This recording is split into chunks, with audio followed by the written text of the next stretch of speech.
Welcome everybody. My name is Victor Moore, and yeah, today I want to create this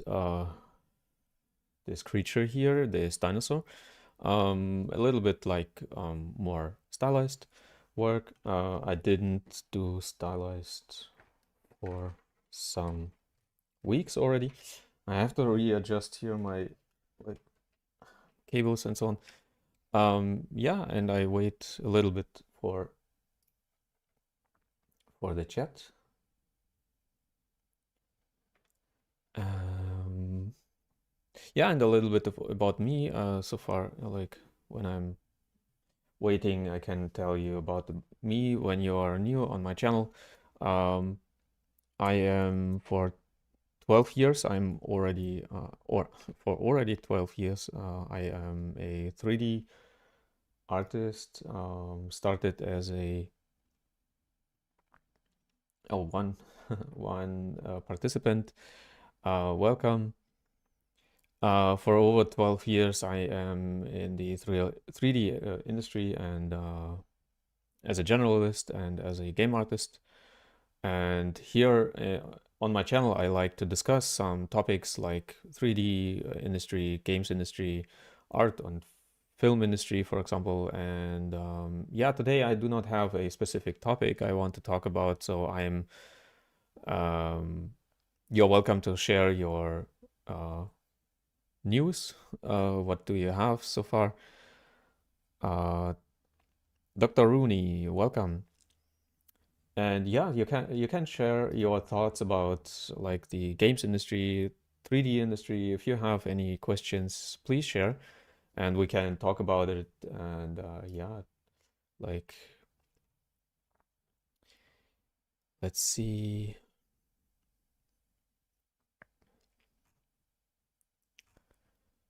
what we are. Okay, so I will start, and you give me some input if you like. And yeah, some I didn't watch for news. I I have to readjust my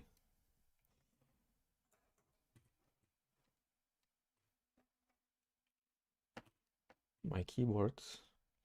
I hope it makes noises when I'm working. Okay, yeah, I didn't watch for news or in like games or whatever. Pretty long already.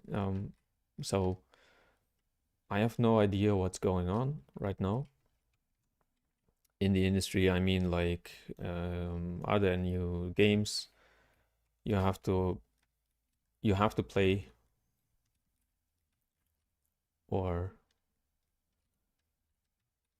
are there new software you have to try? By the way, I have a Gumroad channel or a Gumroad page where you can purchase tools from me, or in the future, I want to create um, courses you can purchase there. And of course, it's, yeah,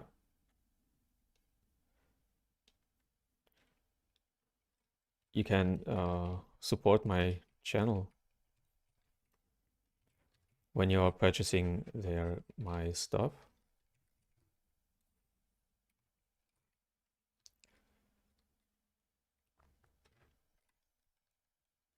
And when I have some kind of landmarks or volume for this character or for this dinosaur, then I can place the camera or the view,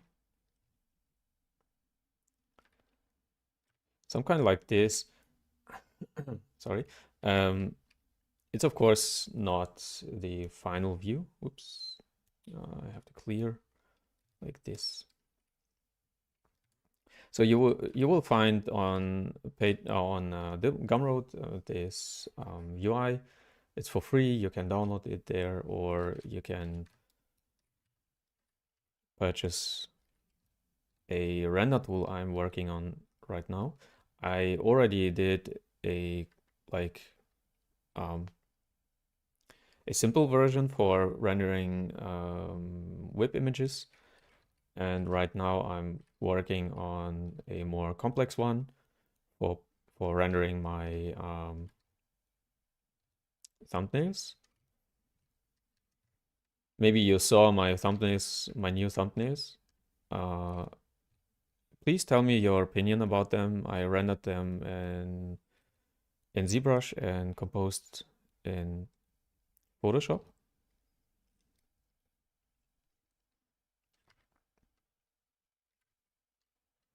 So you can of course tell me your opinion about my new uh, renderings.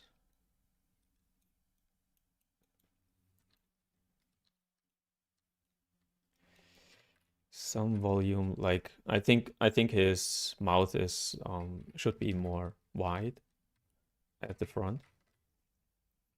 And Dr. Rooney has a question. You find the reference in my Discord channel. You find the link in the description of this live stream. Yeah, you're welcome to join my Discord if you like. There are already some people are discussing about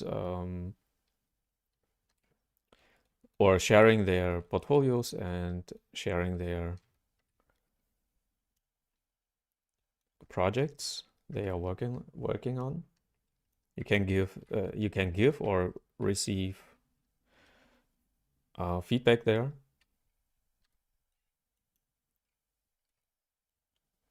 And yeah, you find a section where I share like artworks I'm using in my videos, and some like information about new videos or stuff I'm working on.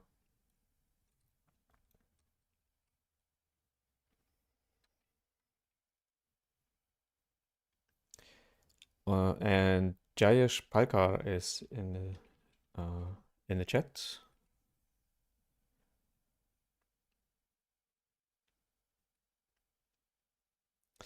Your question: how to start sculpting anything for beginners? Yeah, it's a good question. How to start sculpting anything, yeah. There is actually not one um, way to do things. That's why how to start sculpting is actually, yeah, you learn the program. This is how you start sculpting, but I told it already on my portfolio review video that beginners, I think it was on the portfolio video, that beginners should not learn programs too much. As a beginner, you should develop like artistic skill first.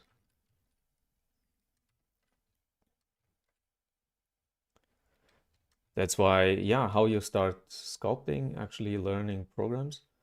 But if you, I guarantee you, when you start just learning programs, that you will be struggling a lot because you're like overwhelmed by these UI elements and this stuff. So this is not how to start to be an artist. This is how to start like sculpting. But starting sculpting is not the way how you develop artistic skills. So this actually doesn't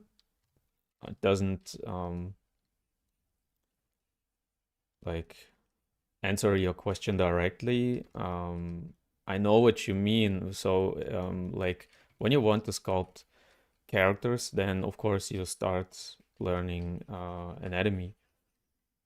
This is the first and actually the most important priority, I think. Starting learning anatomy. As always, I need the image at the side quickly like this.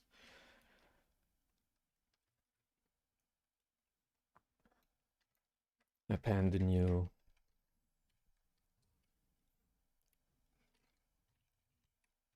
And yeah, ask yourself, what do you want actually to do? Because sculpting is not everything. I mean, what do you want to achieve?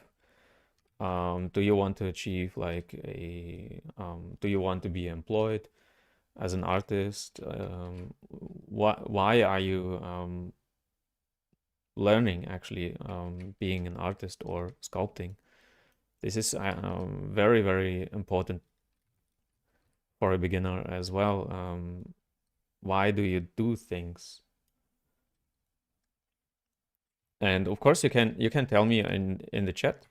Um, Yayesh Palkar, please tell me in the chat why you want to learn. Then it's a little bit easier to answer. How do you learn? Okay, this is what I always do on my Patreon page when someone like applies there and tells me like, hey, I want to be a 3D artist. And I always ask for the first like meeting, I'm asking, why do you want to be to become an artist? What is your like desired position, or what are you planning to do with this skill? So this is the first thing you actually have to think about. Why are you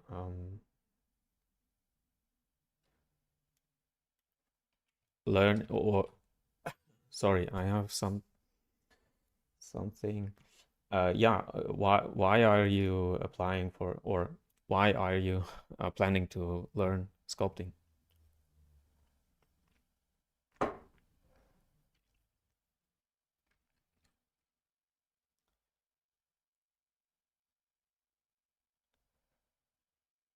Vishal has the same question, how to start learning as a sculptor. Yeah, like I said, learn first. Of course, you have to think about what do you want. I want to work in a studio. Yeah, okay, this is something different. Like, or yeah, like being employed is something different than being like self-employed, for example, or just learning sculpting as a hobby, for example. Uh, Completely different things. So yeah, for learning or for being employed in a studio, you should definitely work on your basic skill set, like anatomy, proportions, perspective, like really, really basic stuff.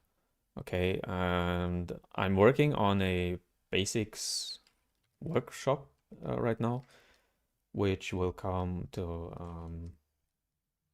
Gumroad. But yeah, actually, you are learning. First thing you are doing is learning basics. It's the best way, uh, yeah, to learn anything. Actually, you're learning basics first.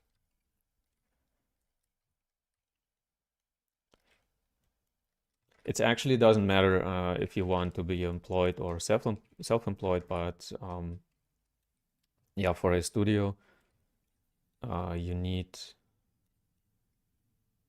a lot of skill, of course, because the positions are really rare actually, and the competition is huge. I was creating some portfolio review last time, so please check them out if you want on my channel, on my YouTube channel. There you will be, yes, there you see some tips for portfolio. Of course, this is like for people who already are doing like learning and spending a lot of time on on ZBrush already, but as a beginner, you do not learn programs actually. So for sculpting, you need to learn the program, but for being an artist, you actually do not need a program, specific program. So it's a little bit difficult. I hope I can bring this point across that there is a huge difference between being just like just able to do things in ZBrush or Blender, or being a artist who is like creating stuff for a customer. There is a huge difference between them. Just being able to like switching or like typing any like buttons or whatever, doing things in a program doesn't mean that you are a artist who is usable in a production pipeline. Okay, this is the next thing you're learning after you're learning fundamentals. You're learning actually the pipelines.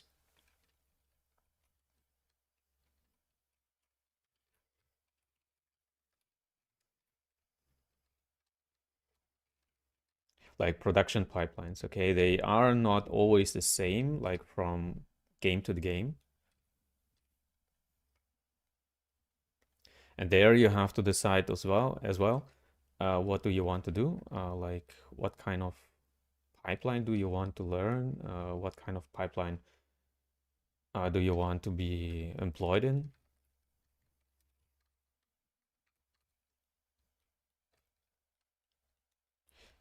So watch for good volume here at his cheeks.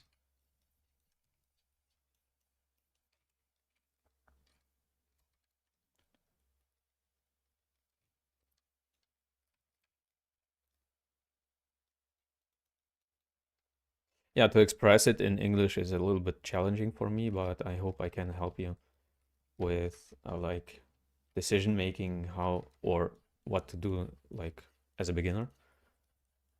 Many beginners do the same mistake, to my opinion, is like spending too much time on program learning and too little time on developing artistic skill or fundamentals. Understanding fundamentals is more important than being able to click like the UI, because UI clicking and learning the UI and programs is actually pretty easy. You can learn it when you are an artist, then you can learn it pretty quickly actually in some weeks. For example, when a customer or a studio tells me like, hey, we want you to use whatever like Maya or Blender or whatever, then yeah, it takes me just some weeks to learn it.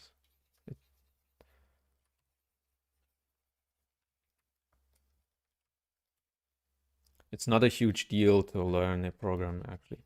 Even sculpting, even if I'm sculpting in ZBrush, I can learn sculpting in Blender if a studio needs it. Appending some ice here.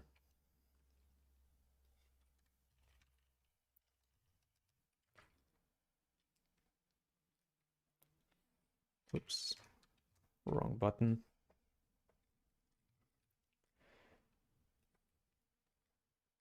And yeah, I know there are many artists who are telling like, hey, you have to just to start like doing things, but it's not always the case. I know what they mean, but I don't know if it's like if you are as a beginner, if you are understanding this correctly, because Like just doing things doesn't help you to learn fundamentals, for example. You are always like running into the same mistakes over and over, and yeah, frustrate maybe. There is a huge risk of frustration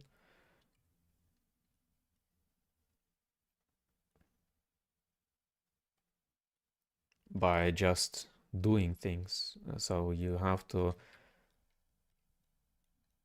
learn how learning actually works. This is a huge skill, like a very important skill in being an artist. Learning, learn how to learn. Sounds strange, I think, but in reality, it's one of the most important skills. Learn how to learn.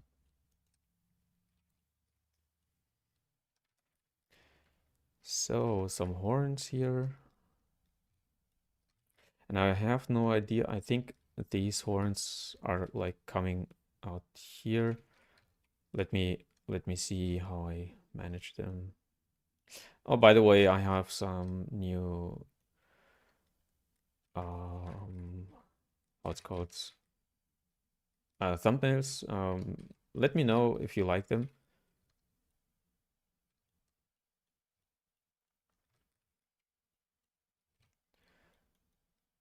I'm working on a rendering tool and I'm using it for creating my thumbnails.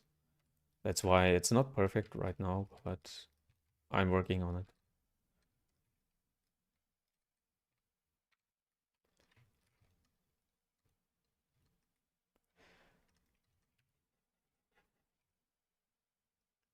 And if you want to have some coaching in learning, please visit my Patreon. The link is here or down below this video. I'm offering some coaching, like reviewing, not just reviewing a portfolio, but like I help I help my students like to orient themselves towards a specific industry, or like I'm giving input what to learn next, what to bring into your portfolio, what is necessary, when to bring something into the portfolio, like some kind of like what I did last week, or no, on Monday, but more into depth, more into like onto specific projects. Like I'm going through the project and giving advice, like, hey, here and there you can change things. This is how you change.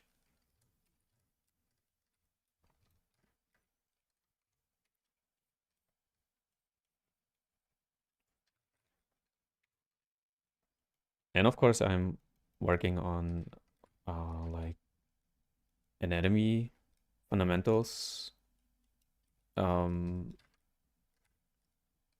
like workshops or courses for fundamentals.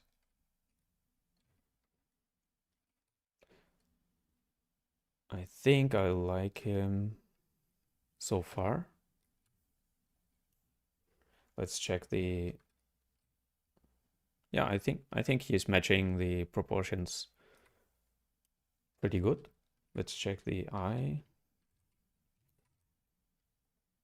Should be somewhere here.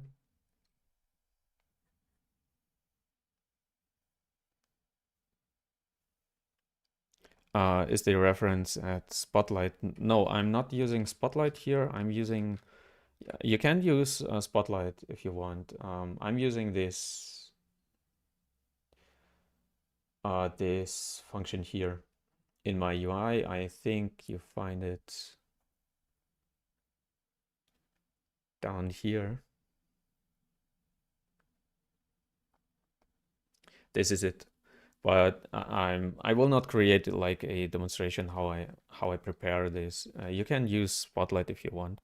It says actually the same thing. I can load it into Spotlight that you can see how easy it is actually. So you go to texture, imports, to your references. Then you have your reference here. Click on it, go to this button, I think, and then you have it in Spotlight. Then you can place it like this, lower opacity, and with Z button, then you have like remove this, but it sits actually in front of your model. This is why I'm not using it too much. You have to lower it very, very far. I mean, like this, and it's still sitting like in front of your model. That's why I'm not a huge fan of using it, but it's actually the same thing.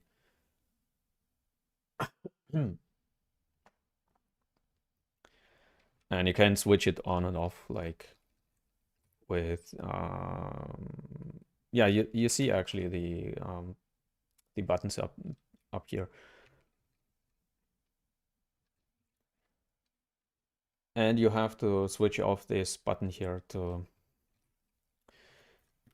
use, let me see.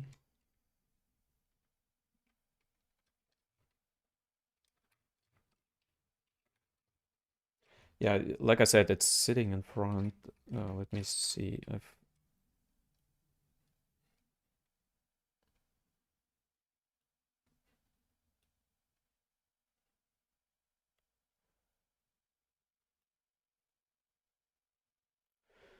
I mean, you can bring it like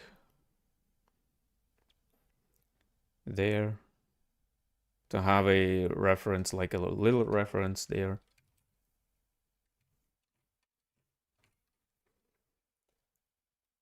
But I like to use it like this because my model is sitting in front. Oh, it's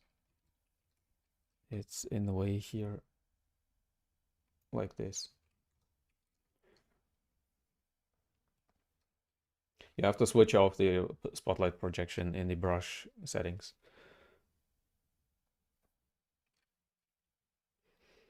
Yeah, that's the reason why you asked, but like I said, it's not easy like to understand how to set it up. I think I have a let me see. I already did a demonstration. Let me find the video. I already did a demonstration.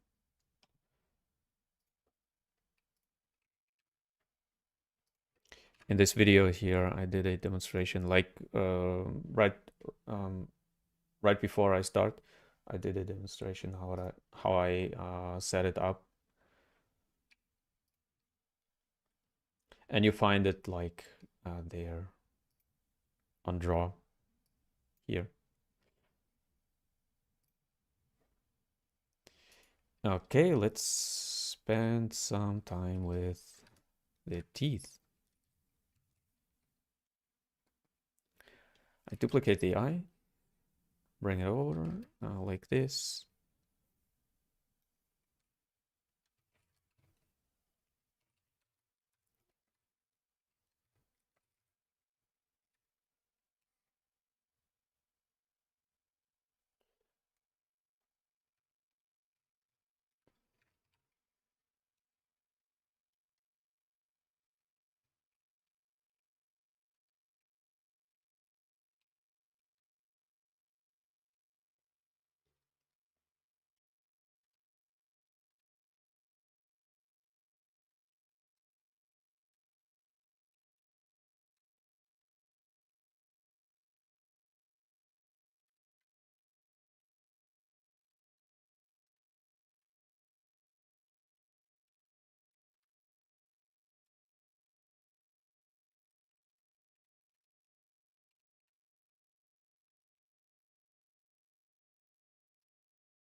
switch on.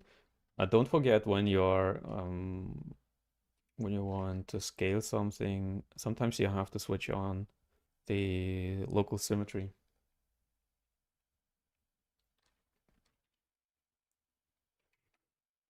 Oops. This one I wanted.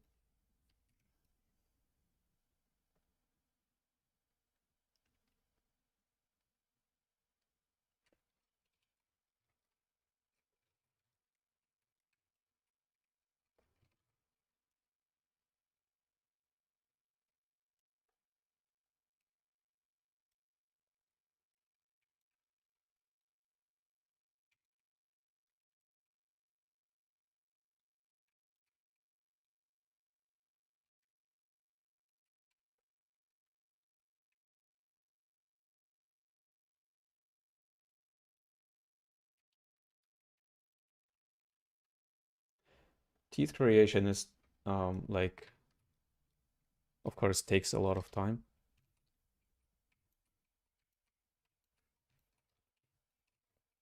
because you have to position them.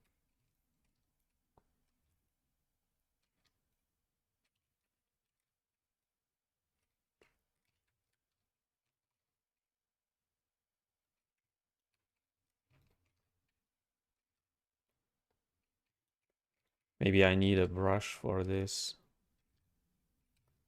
like just with one stroke, like placing the um, teeth would be nice, I think.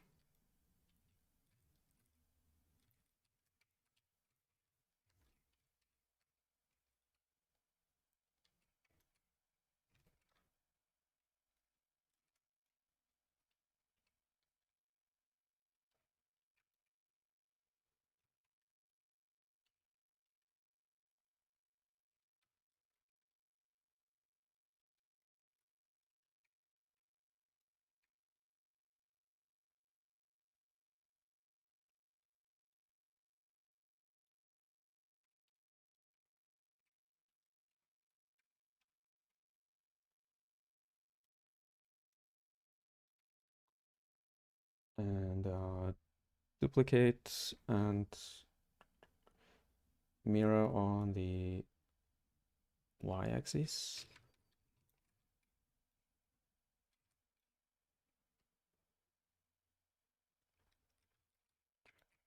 And place them here.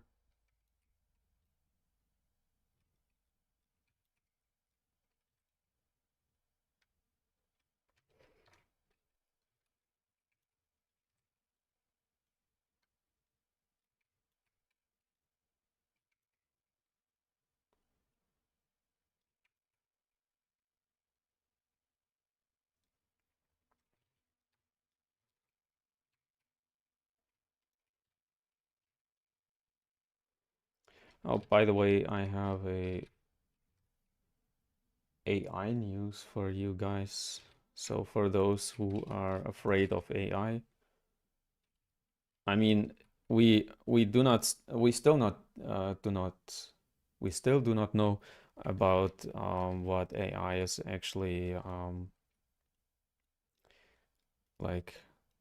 Is it a threat or not for us in the industry? But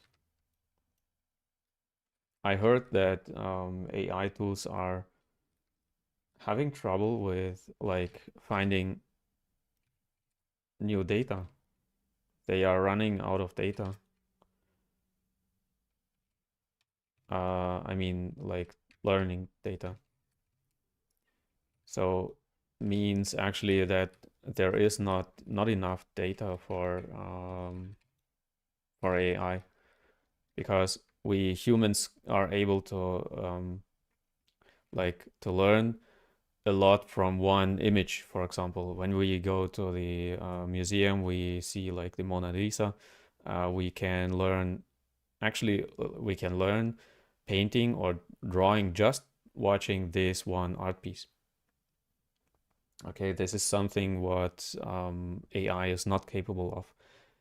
It has to be fed it or fed with a lot of artworks, or yeah, art in general, and it's still learning and is not capable of creating like fundamentals. It has no idea what are fundamentals in art. It's just recreating, while humans are like able to learn just from one piece.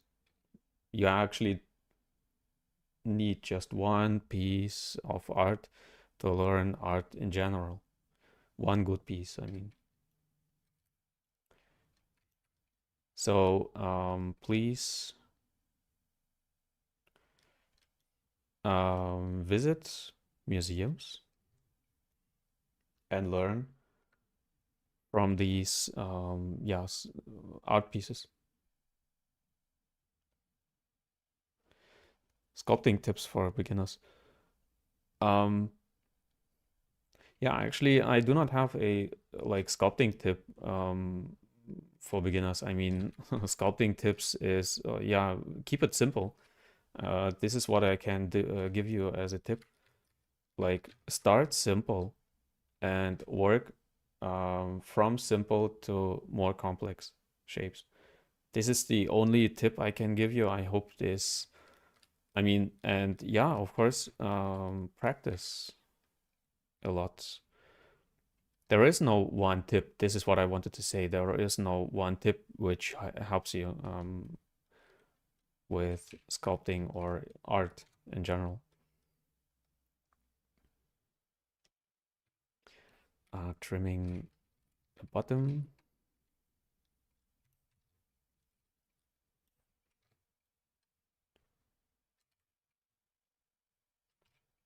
So there is no one tip solution. Like many, I know many um,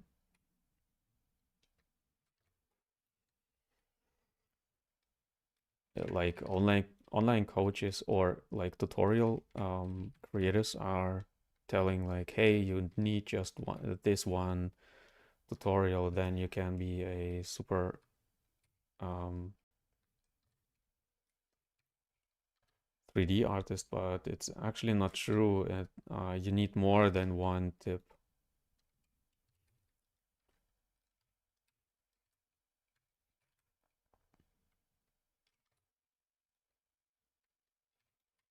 I know it's like very unsatisfying to hear this, but it's actually the truth about arts.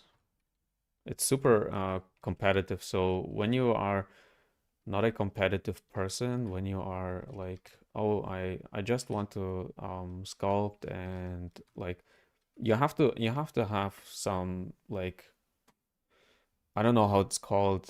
You have to sell yourself as an artist. This is what's really really important, and many artists do not like it. I do not like it actually, but I have to do it. I have to sell myself as an artist. I have to sell my service, of course, my freelance service, to earn enough. So when you think you are not the type of person who can sell himself, actually art is not selling itself. It's I know it's happening because it happens to me. It happened to me this year that I was some kind of discovered by a company which gave me a project, and I mean it happened two times this year. I was discovered by two companies which gave me projects, but it's actually not happening a lot, like not every day. Okay, so do not think that your art will sell itself. Actually, you have to learn to sell your art. When you want to be, when you are really serious in being like employed and being an artist. So it happens, but it doesn't happen a lot.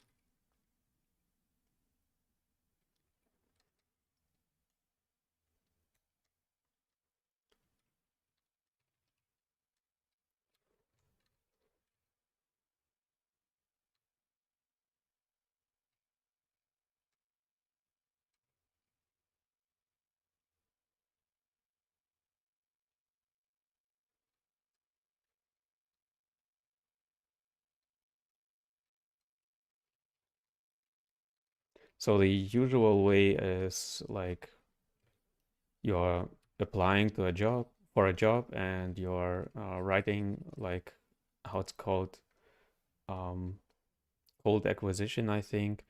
So you are like, yeah, you're writing your future like employer or project.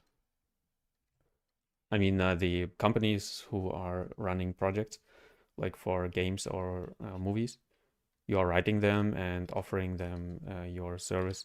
This is the usual way actually to get um, to get projects.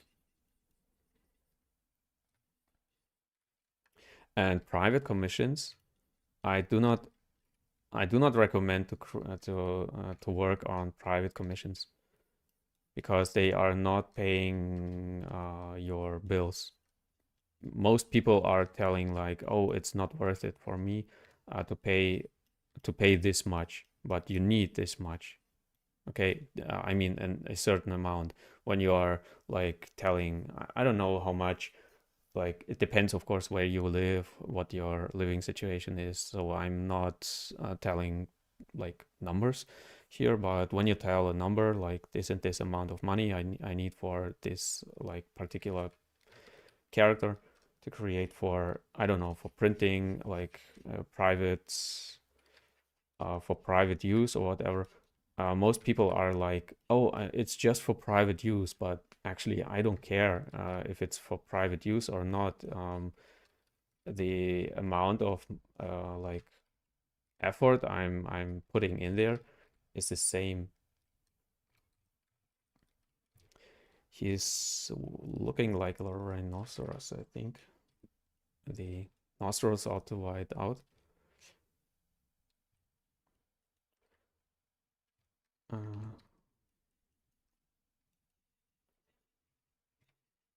so I I really do not recommend to do private commissions too long. I mean, for just some like some projects you can do it, like of course, but I do not recommend to to rely on this money from private commissions.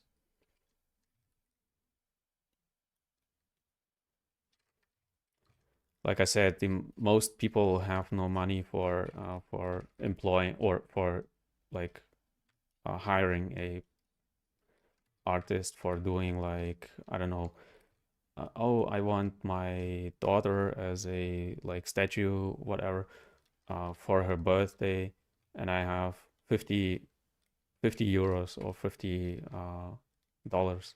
It's not working like this. I mean, it's too low to create this like full body character or full body printable for this amount of money. It's not possible.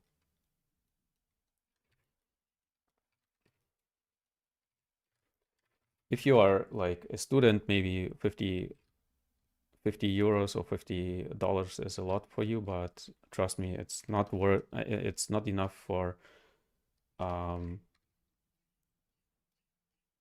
like when you have family and kids and so on.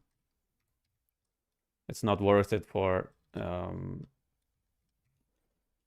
artist to work for this little amount of money. This is a very, I mean, very important when you want some tips. Like maybe I create a video about financing, like how to calculate your um, yeah, charging.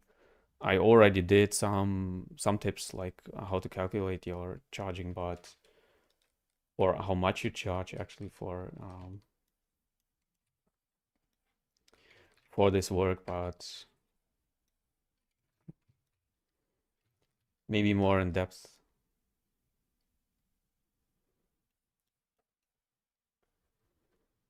So like,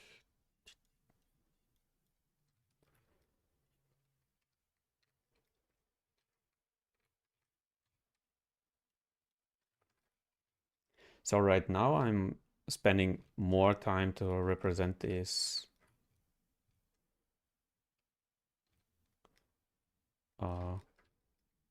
flow, which is created by his mouth. It should be correct first before moving on.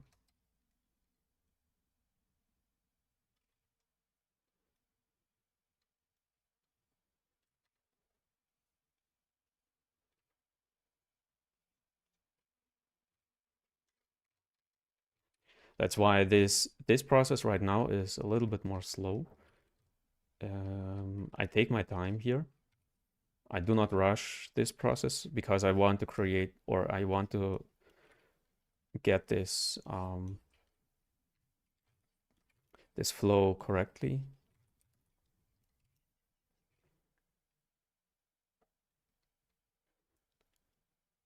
So it looks actually from every angle good from every angle.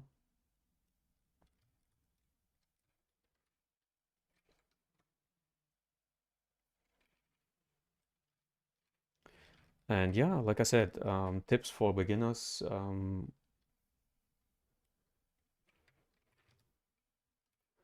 You have to learn fundamentals. It's the best tip I can give you.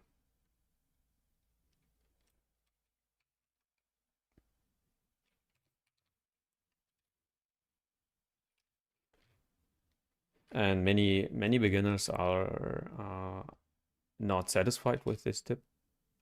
I know this. But like always, it's only the truth.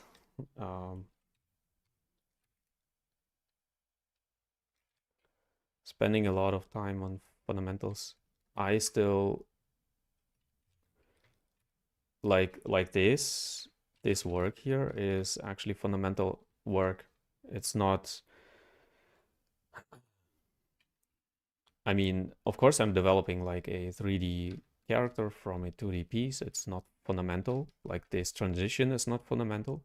It's advanced knowledge. So do not jump too early into this process. But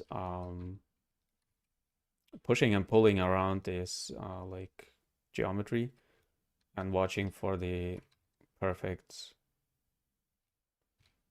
volume and this stuff is actually pretty much fundamental.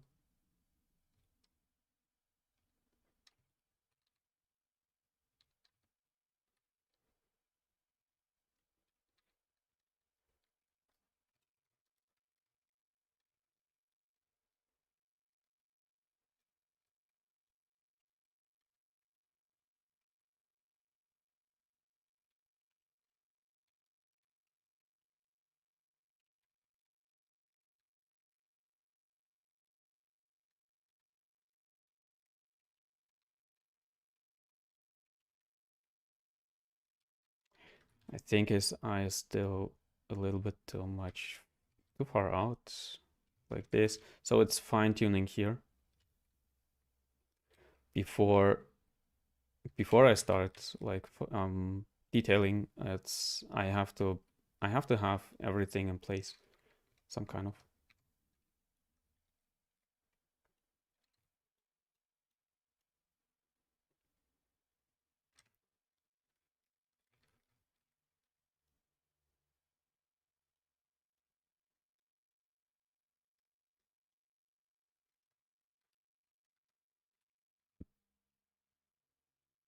And yeah, this like AI thing, I'm just telling it because I'm getting asked a lot, like how I see AI, how I think about it, and I think on some point, like I said earlier before, I think we will like have to deal with it, but we actually still do not have an idea what AI is actually capable of to do because the companies like Google or OpenAI are not sharing too much information. They are hyping a lot their stuff, their AI models, but actually they are sharing no real information on the state of AI. Is it developing further or not?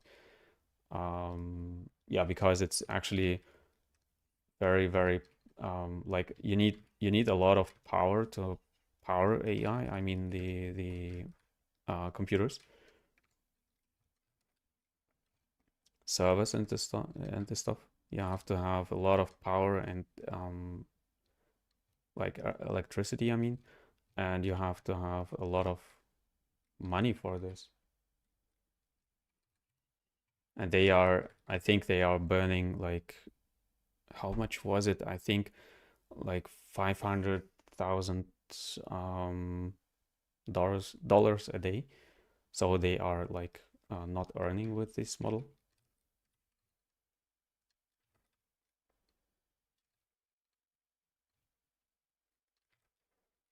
But yeah, anyway, of course it will be like um, replacing artists, and I mean it's already replacing artists. So, and regarding like jobs, I was telling that I'm sharing jobs on my Discord server. So you're welcome to have a look there and to apply to jobs. But and some like one particular YouTube artist was telling like, and I don't want to name names, but he was telling like, oh, there are so many jobs out there and so on, and in the games industry, but the jobs are not similar. I mean, they are so different from each other. That's so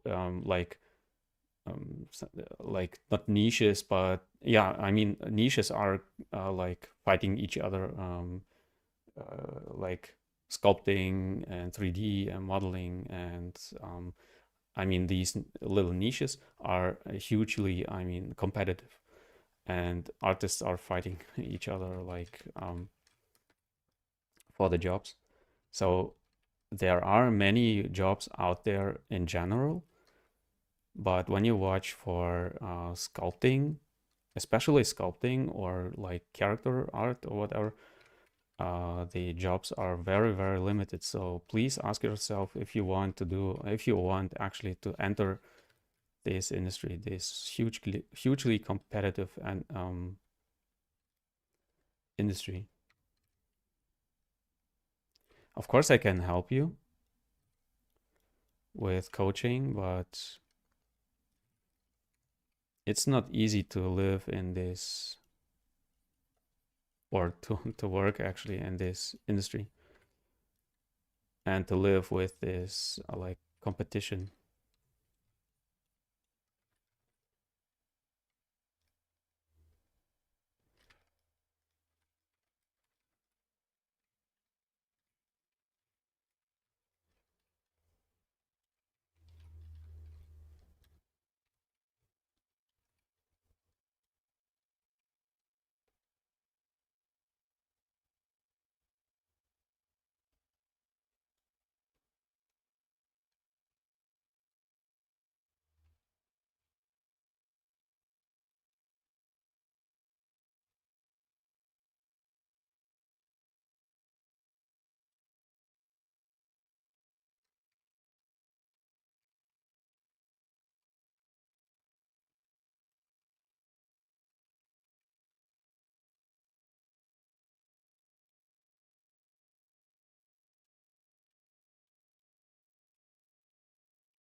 Scott Lee, welcome.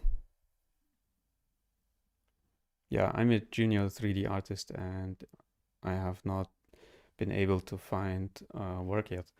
Yeah, actually, for junior artists is the most difficult, yeah, like most difficult entry in a job is to be a junior artist.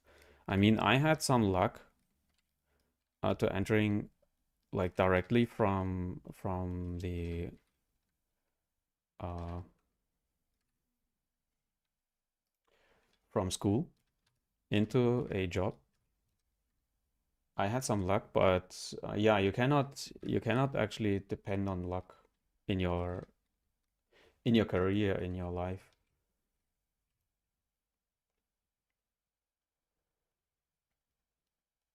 And I'm curious, when did you like end your student time? When you are telling like I'm a junior artist, maybe you have some experience. So please share with me in the chat if you like. Um, I'm curious if you are. I mean, for how long are you a junior artist and not a student anymore? I mean.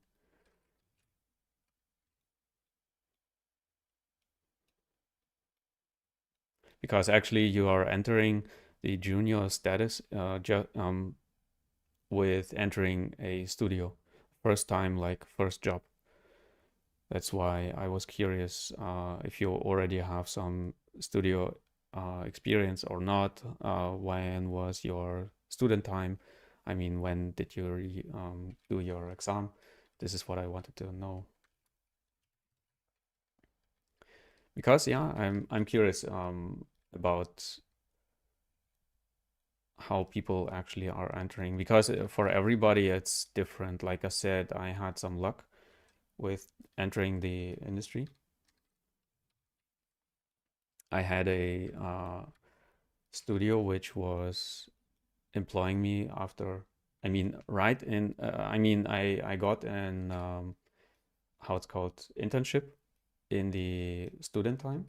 In my student time I got an internship, and I stood with this company for let me think about it. Like, I think 7 years I was in one studio, and then I was changing to another one. So it's always depending on luck, actually.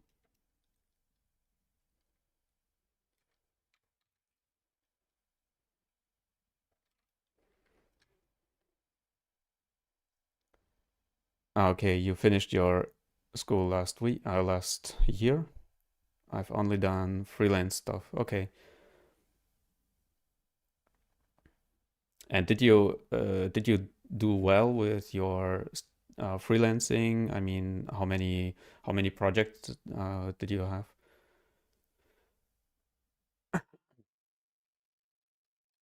Yeah, freelancing is not easy. I am freelancer right now, and when you get some work, it's pretty cool. But at the same time, it's not cool when you are struggling with finding new projects.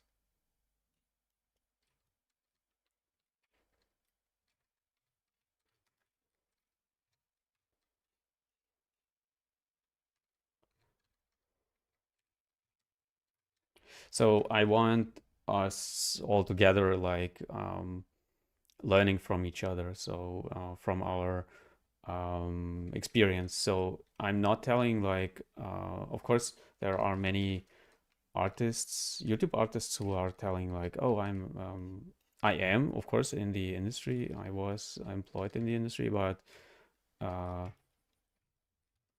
I'm going actually through the same struggle like everybody in the art industry, like finding new projects, finding new, like especially freelancing.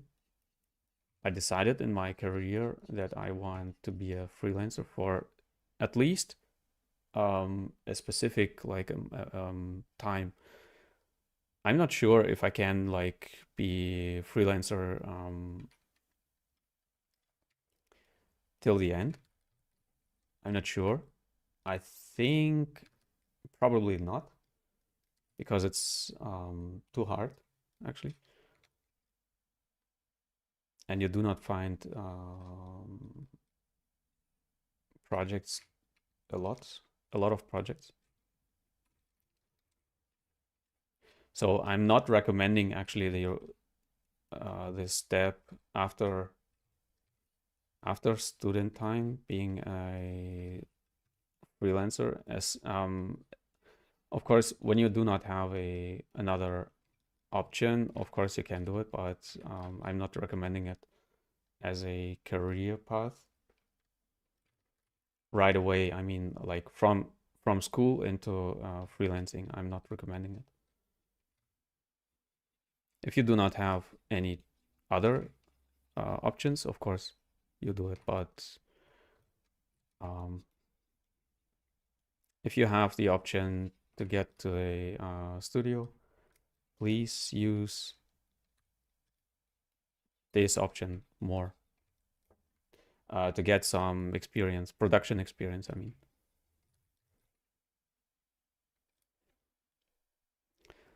I've done like one project, and it's been going for like 7 months. Oh, that's cool. A 7 months project is very, very good.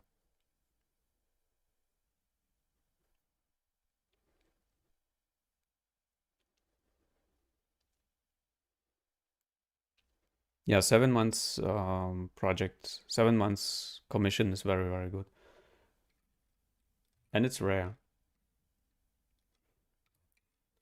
to get a project like this.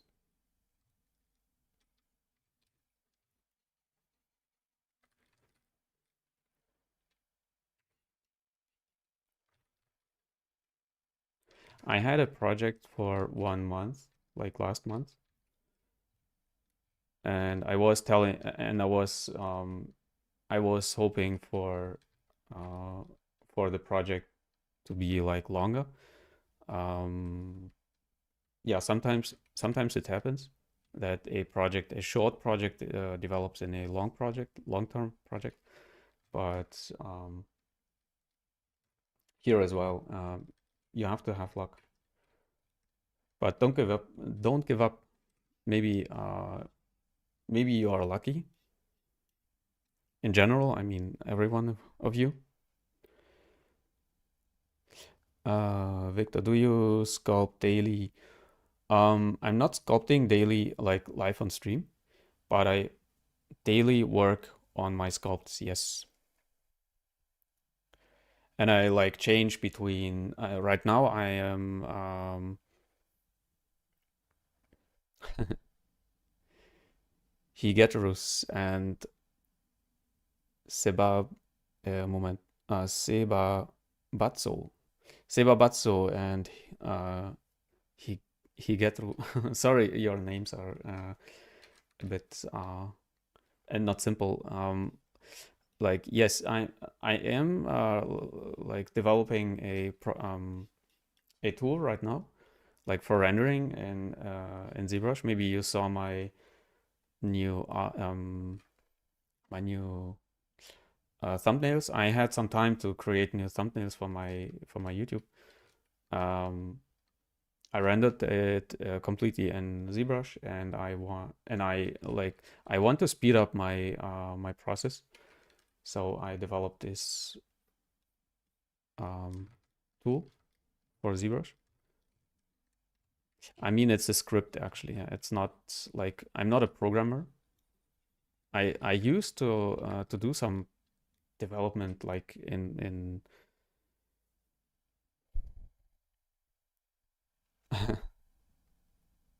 Oh, it's a South African name. Cool. Sebabatso. Yeah, cool. Um, yeah, I'm developing this tool, and I'm working on my sculpt. Then I do some renders. Then I do some like Photoshop, um, composition, and the stuff like coloring and so on. And then again, so I'm switching between my workflows. But yeah, I'm developing right now. I'm developing a slightly faster workflow or a more free workflow. So like rendering in Blender, it takes, of course, some time to get your model from ZBrush to Blender. And for a client work, I would maybe use Blender.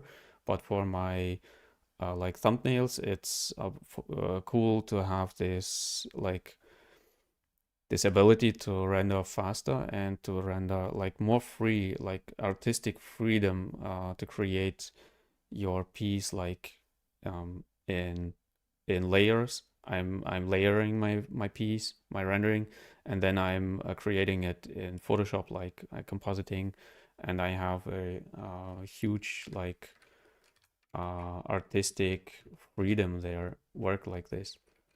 That's why I'm working on this tool. And maybe someday it will be finished. Actually, it is already production ready, but I want to test a lot before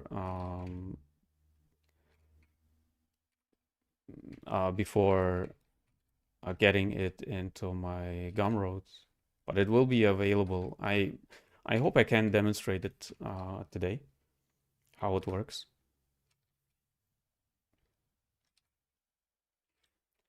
So someday you will be able to purchase it on Gumroads.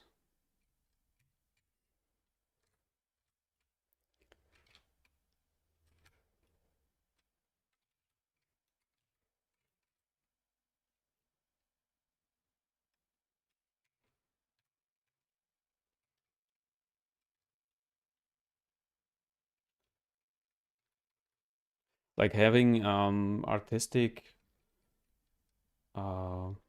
oops, this one is a little bit big. Um, artistic freedom in your creations and your renderings is yeah, very, very important. Like I love to render in Blender, but sometimes I'm missing like artistic freedom, and you still have to uh,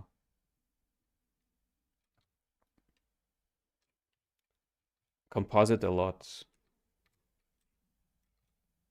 when you're rendering in Blender. And when you really need like GI and this stuff, like global illumination, when you need it, then I would prefer rendering in Blender. But when you say like, hey, I want a artistic freedom to a certain degree, like, then of course you can use like my tool for rendering.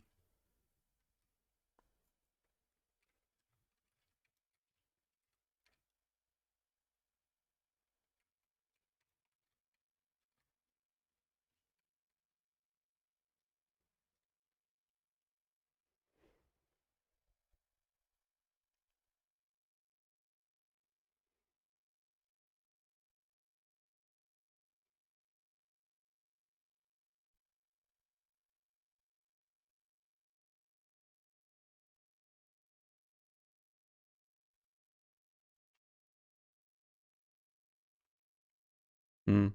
Yeah, I had a how it's called, like a studio was offering me a job like, hey, do you want to create some instructional videos for ZBrush? And I was first I was like, oh yeah, that's cool, but something got in the way and I didn't do it. And I I was thinking in the process, I was thinking like, oh, actually, I don't know if I like the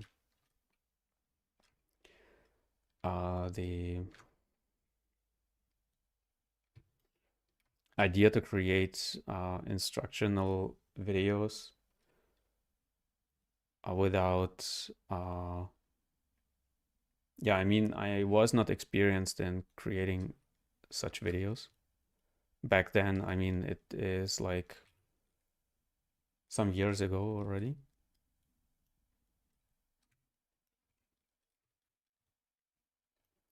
That's why I started creating my own videos because I wanted to learn how it works, how to improve my like language and this stuff.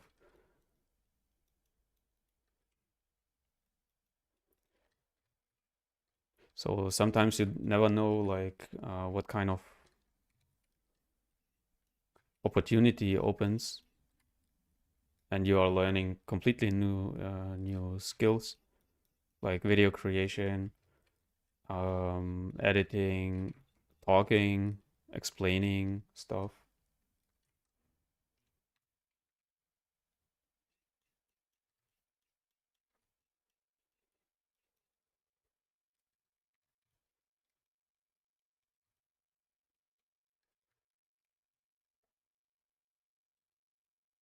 Yeah, but back to the sculpting. Yes, I'm sculpting actually pretty much every single day for years now, and I really recommend if you are really serious with learning ZBrush or sculpting art in general, actually, then practice every day.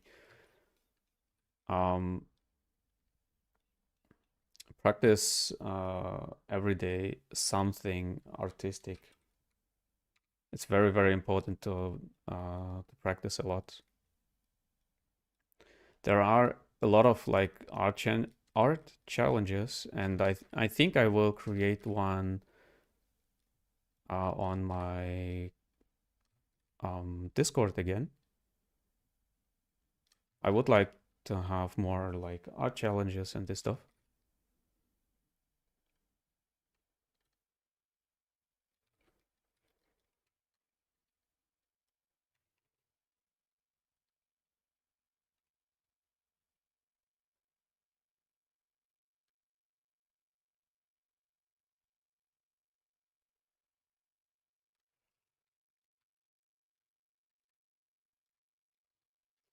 And yeah, I really love these kind of artworks here because they are giving you a lot of information about volume here. A simple drawing, like a line drawing, is not giving you this volume.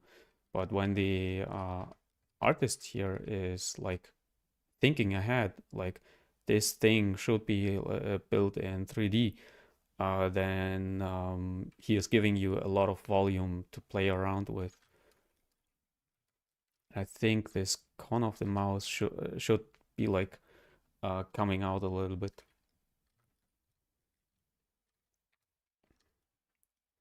Some kind like this.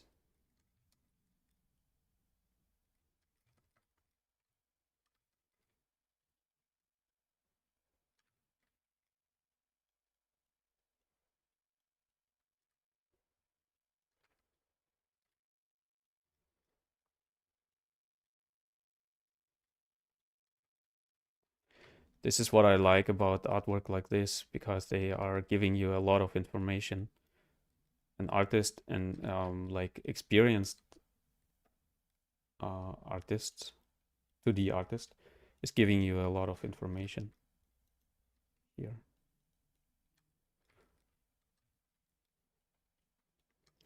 about volume and this stuff.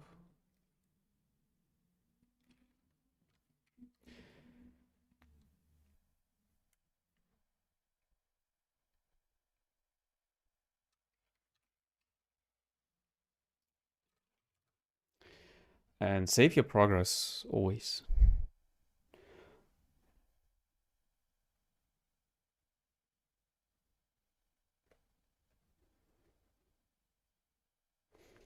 Mm.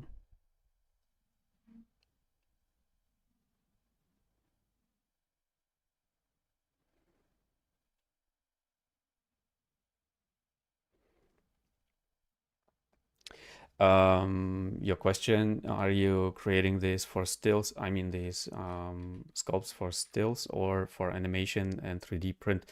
Actually, for um, right now, these like videos, I'm just creating like still images. Earlier, I was working a lot on printables, on printing models. Um, for a huge amount or a long time, I was just working on printables, 3D printing, and right now I'm just working on like still images, like sculpting. I mean, like character sculpting, but for still images.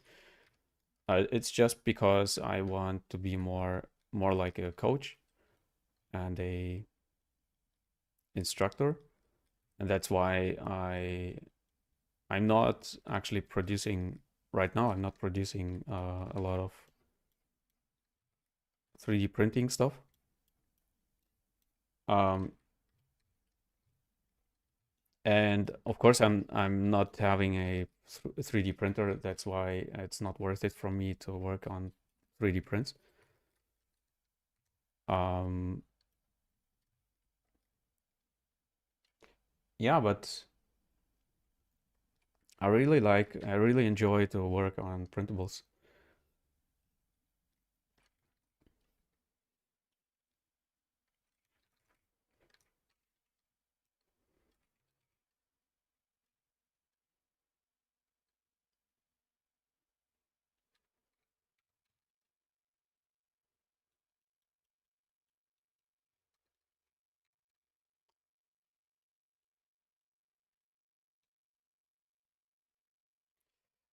And I was actually selling printables until I realized that many of my models, my STLs, were stolen, and you can buy them for,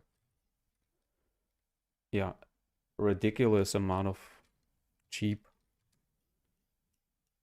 money. And I thought like uh, I will never sell my STLs again,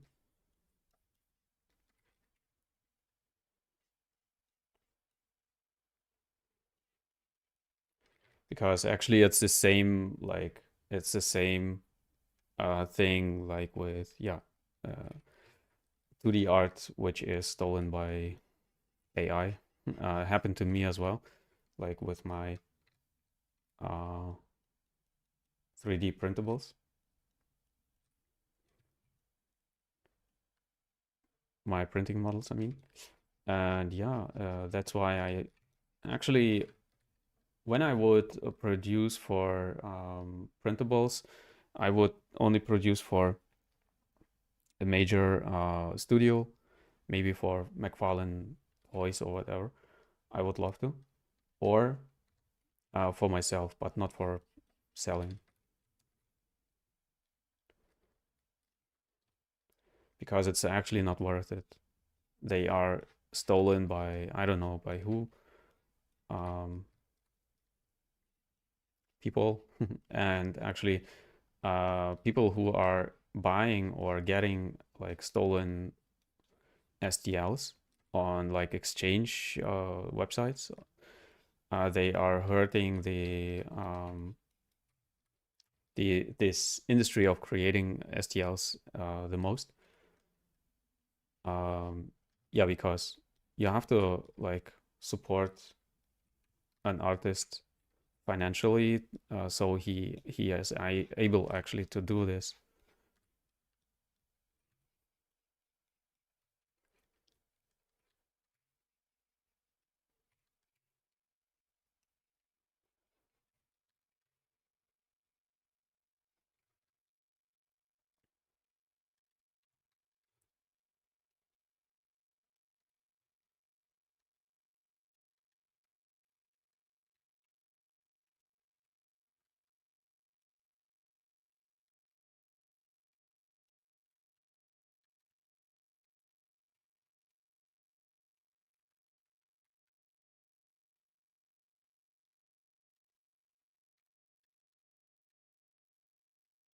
So yeah, actually, I enjoy creating stylized characters more and more, and yeah, I'm working on stylized characters more and more.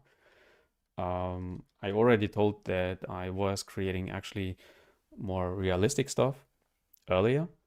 I was already creating some stylized things, but not like industry standard, or like I was just doing like I thought it's okay to do it, but not characters like this one. And on some day I was invited in a game studio for like visiting, and and I got a very good uh, feedback from a game designer. He was not a game artist; he was a game designer. So the guy who was actually designing the game itself, and he told me like, "Hey, why don't you do more stylized things?" And I thought about it, and like, and I thought, yeah, maybe I should give it a try. And this was the moment when I was starting stylized or creating stylized characters. And yeah, that's why I'm creating more and more stylized stuff. This was actually um, my way towards stylized characters.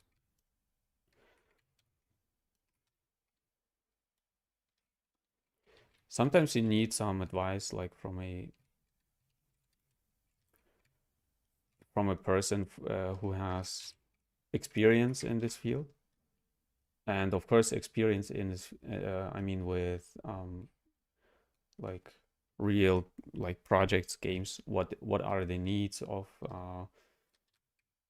customers?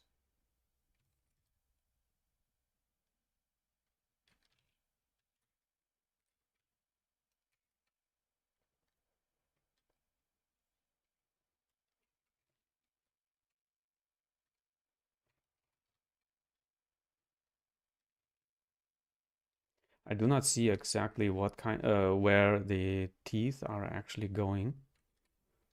I'm I try to guess it, some kind of.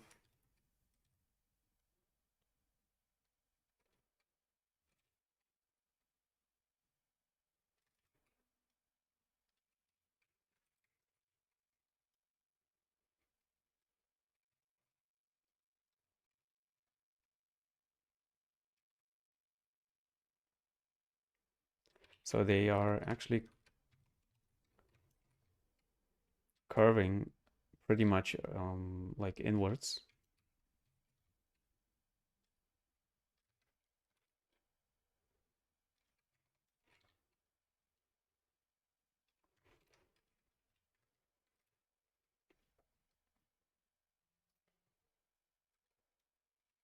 I bring this up into the front so you can see it a little bit better.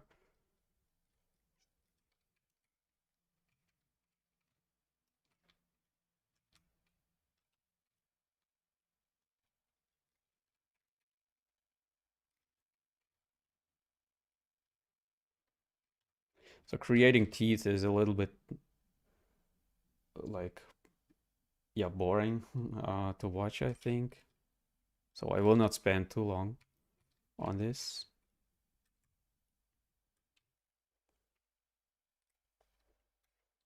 Because you are actually placing them around, and I will not spend too much time with it, arranging them. Give them a little bit more volume here and there, like they are not this thin.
Okay, and some more folds on his neck here. And actually the like concept, the 3D concept is already pretty far, and you can create it very, very quickly actually when you have enough when you have a good like reference here, and of course enough experience, you can create it quick.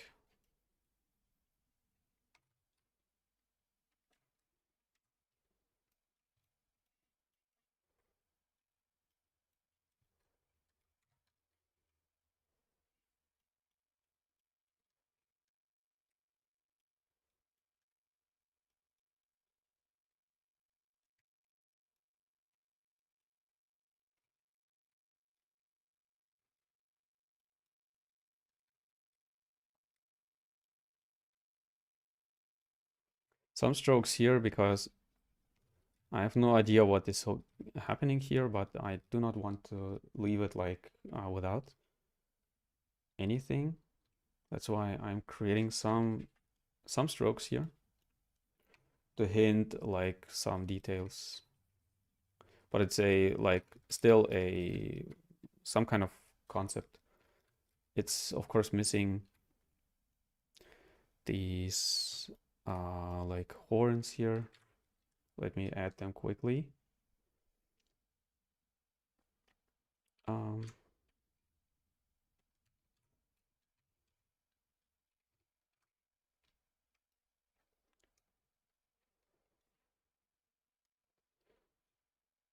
this is happening sometimes.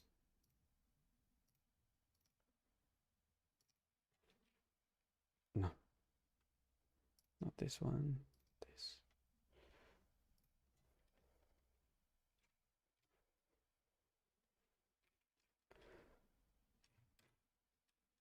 I want this. So, yeah, please.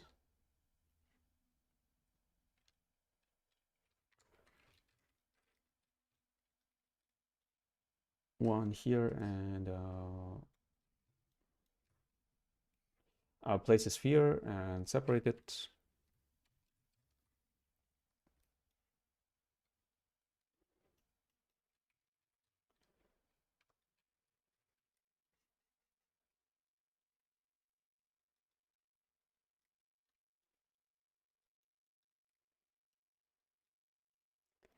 Give it some sharp angles here.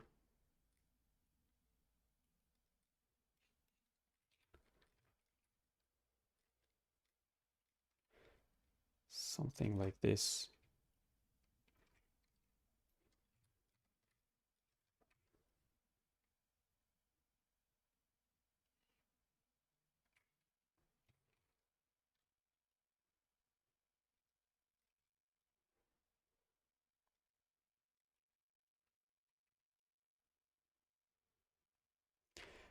I make some copies, and then I make like more variations. So don't think that you can create it like um,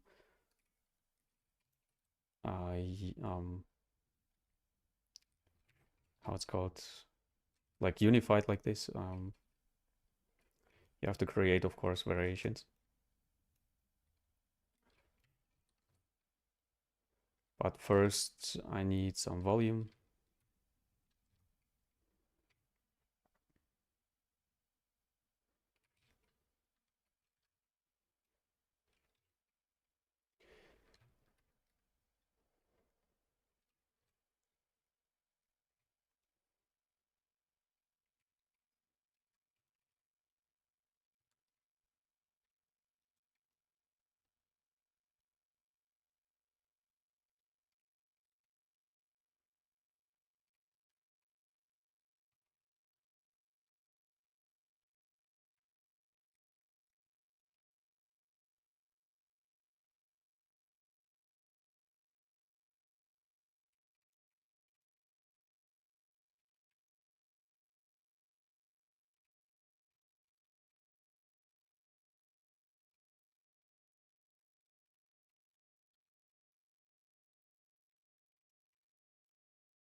Oh, you wrote pretty much. Let me read through like uh, st-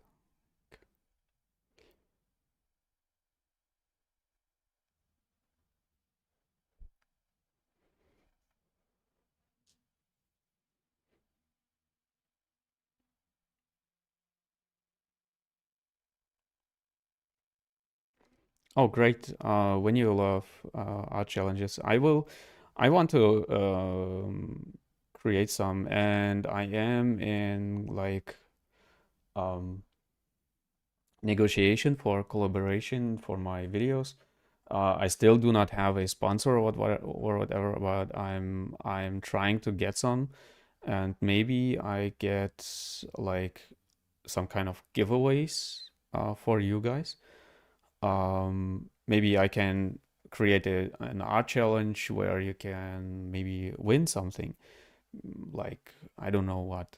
Okay, so I do not want to promise something, but or too much, but I am watching for like yeah, collaboration with sponsoring sponsorships. So maybe in someday, I mean, art challenges like free art challenges, I will create them like the next weeks, maybe like let me see, maybe like on Tuesday or Wednesday, I will create an art challenge, some kind of weekly art challenge or maybe monthly art challenge. I don't know. And so you can like work on it, give your like in between you on Discord, you can give tips or whatever.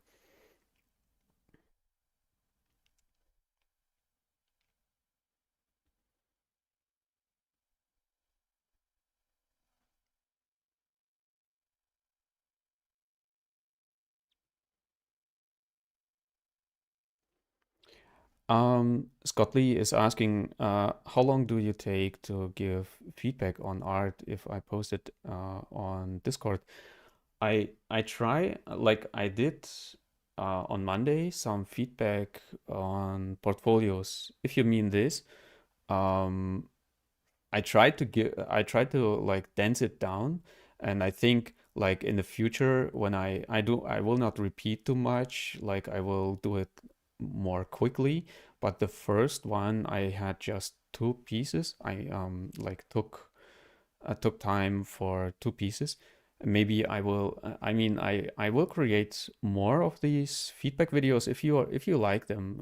If the like viewer total viewership is like bigger, gets bigger on these videos, I will do more of them, of course. I like to like give feedbacks on this when it's valuable for you guys. It's not just for this one person. Please watch this video from last time, my last video or my last live stream, and please take your learning from this already.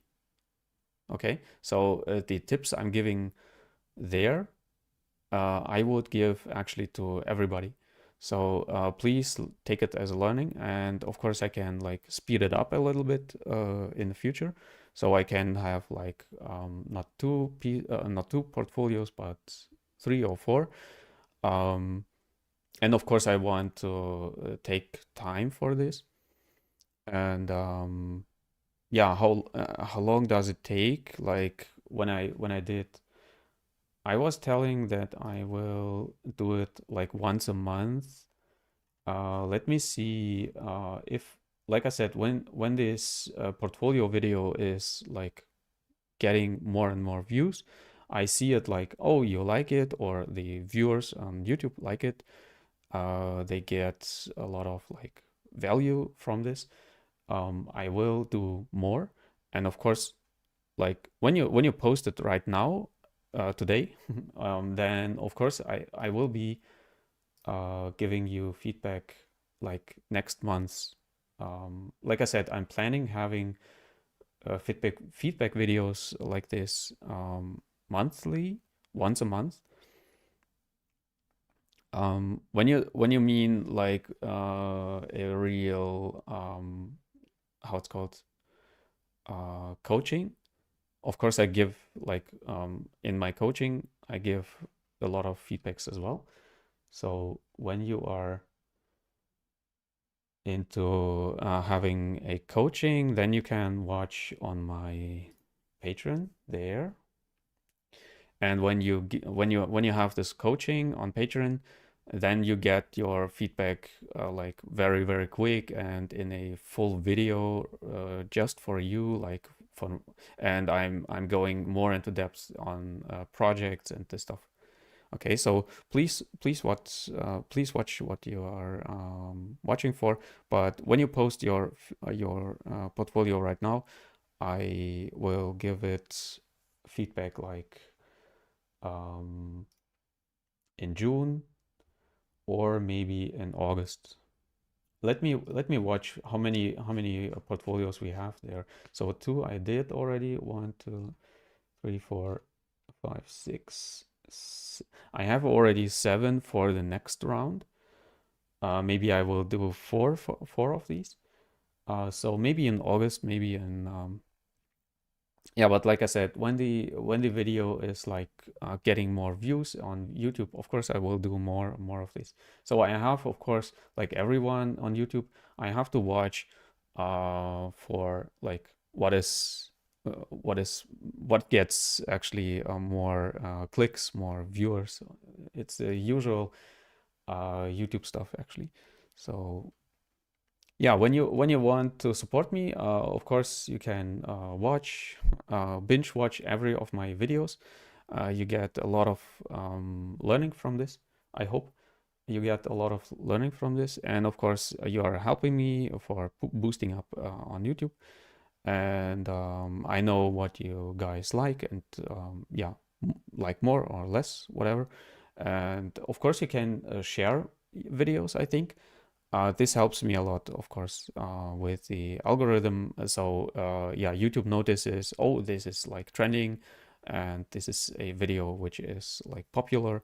So yeah, let's see how popular this format will be, like my portfolio videos or portfolio reviews. I think I never saw like portfolio reviews into depth like this I did last time anywhere on YouTube. So maybe I'm the first one. I don't know. Like I saw already some people are doing reviews, but like quickly. I do not want to do it quickly. I want to spend a lot of or some time on it, and to give you some value for your for your portfolio, of course.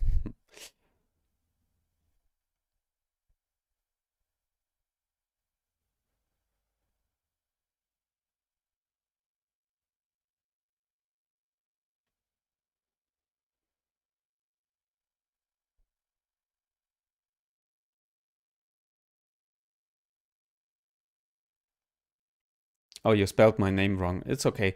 Most people are spelling my name with a C, but in German, we have this version with a K, so it's actually the same.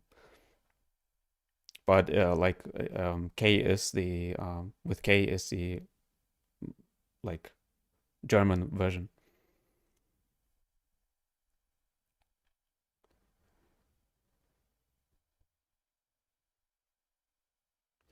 Um, Skilly XD is asking if I'm painting in ZBrush. You mean my model, right? Yes, I'm painting my model in ZBrush, inside of ZBrush, for like quick demonstration. Of course, when I would create um, texturing, of course, I would use other programs, but for quick coloring, I use ZBrush.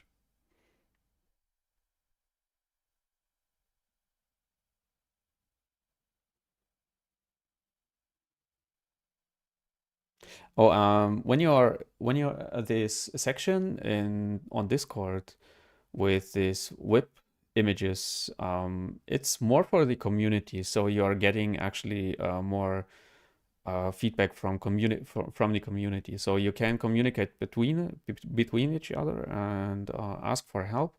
Maybe if someone has a tip. This is more a community page. So I'm not directly giving feedback on these. So if you, like I said, if you want like feedback for your portfolio, you can post it in the portfolio section.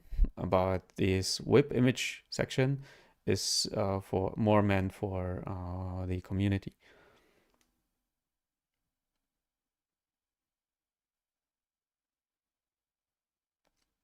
Yeah, I'm happy when you are sharing your portfolio and I can have a look there. Have a look there. Let me finish these little horns.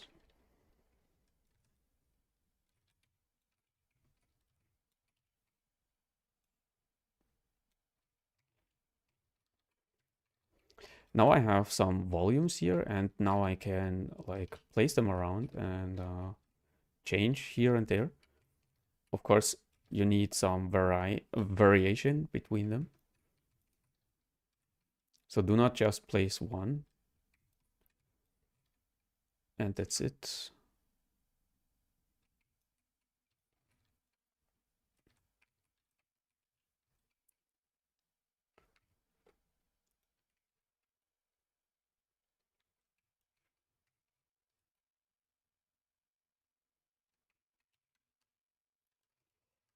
Some kind like this, and now I'm creating some variation like in the volume first.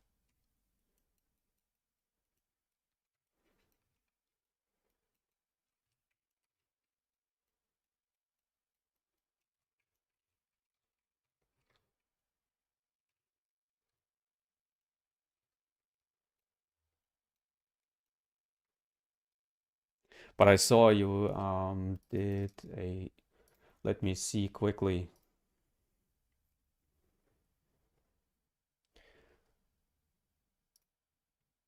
You're doing a orc in Blender.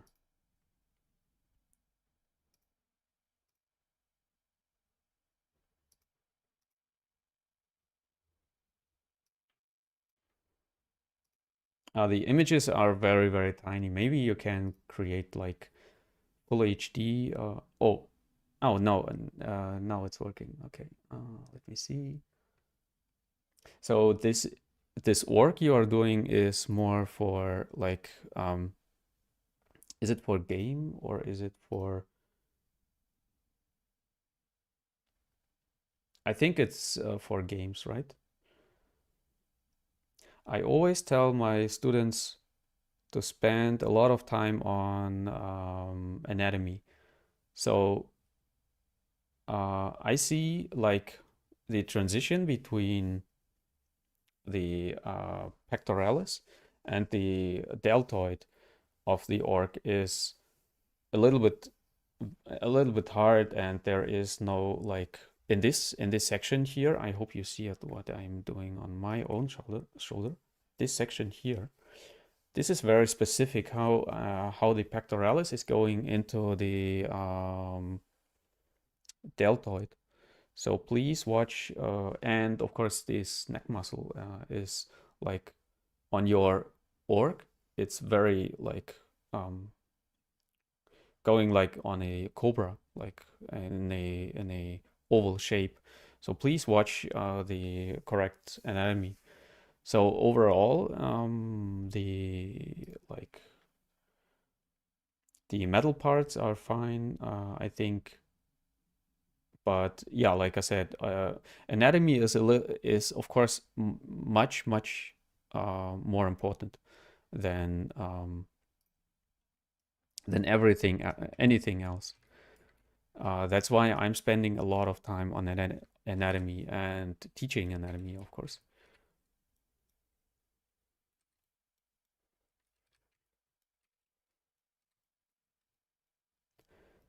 I am studying anatomy a lot on my own, and I'm teaching anatomy a lot. So I hope this helps you to orient yourself towards um, towards like your next step, what you can learn. But actually, for an org, I mean, an org has to be like huge built and hugely built and dangerous. So I think when you improve the anatomy a little, then um, would be better for this character.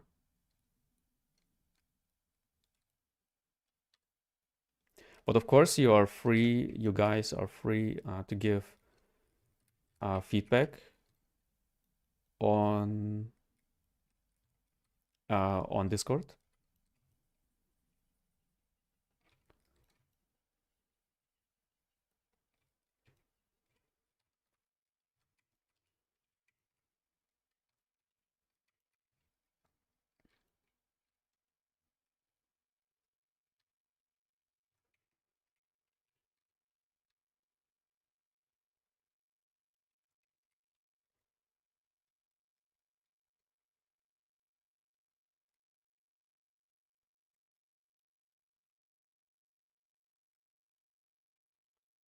So something like this, and maybe he needs, I think, there is a little one, like a filler, and here as well.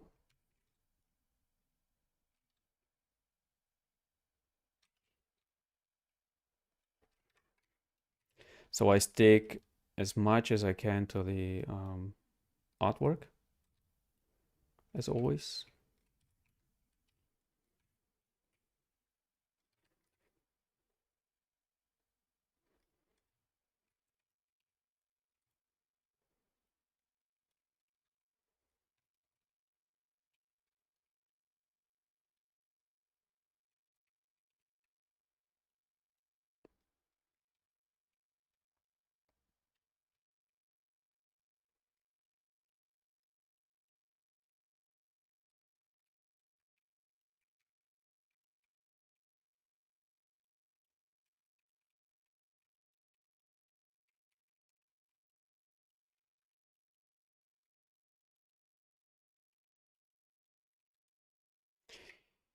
Okay.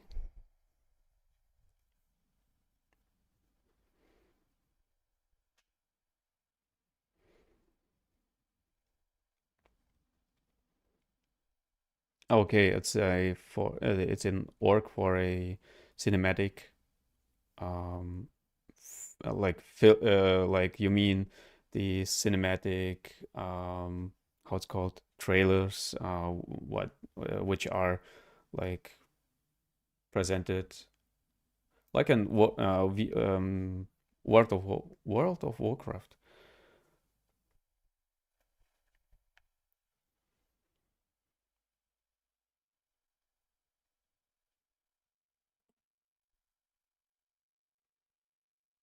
Yeah, like I said, anatomy is actually, I think I said it already on other streams. Anatomy is pretty much, I would say it's at least um, 80% of everything, everything you know, you have to know about character creation.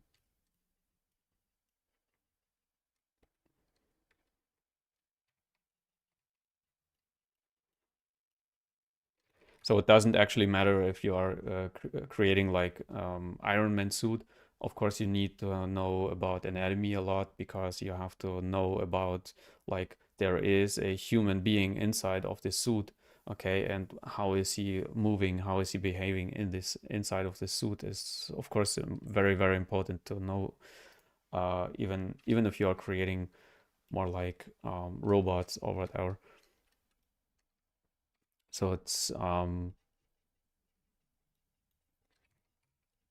yeah, spend a lot of time on anatomy.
Oh, it's your first try on anatomy.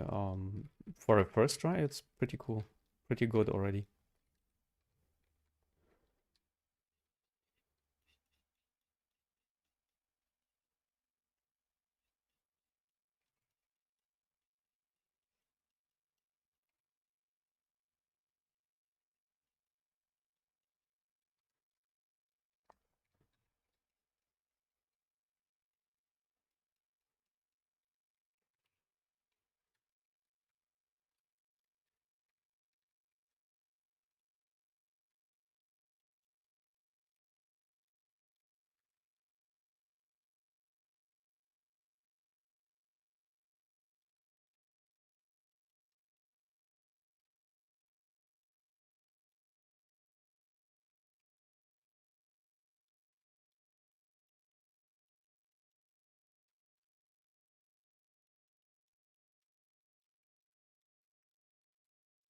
So I think I'm happy with the model so far.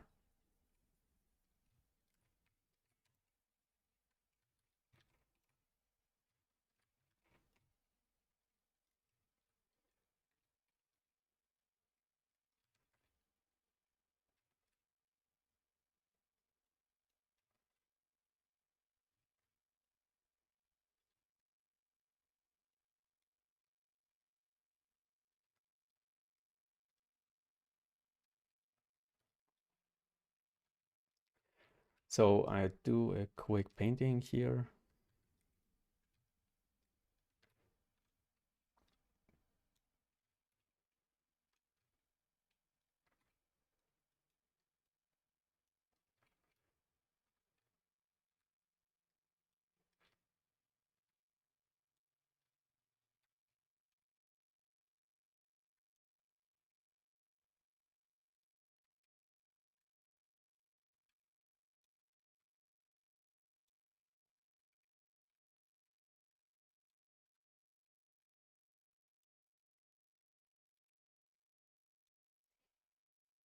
And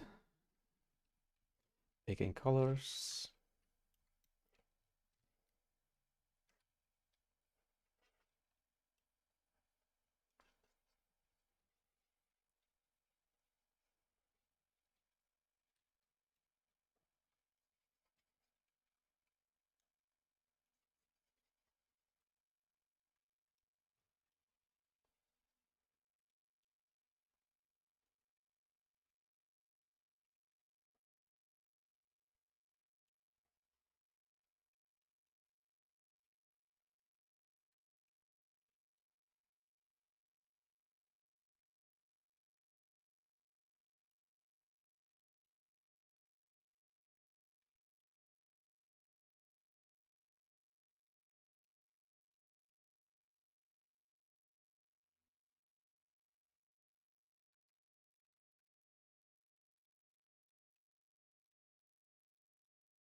Just missing some scars there. I will not implement them yet.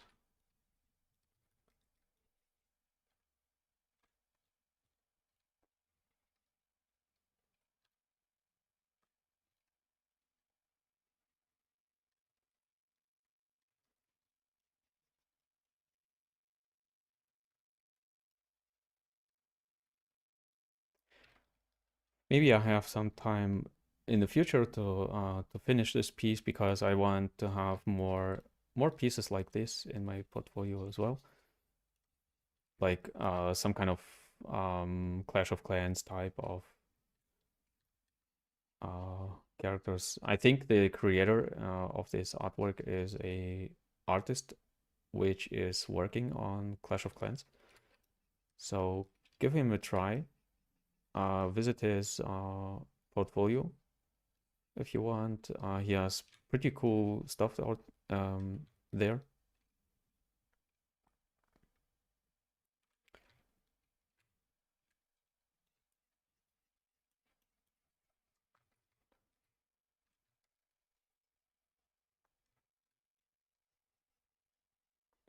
And yeah, I like his art style.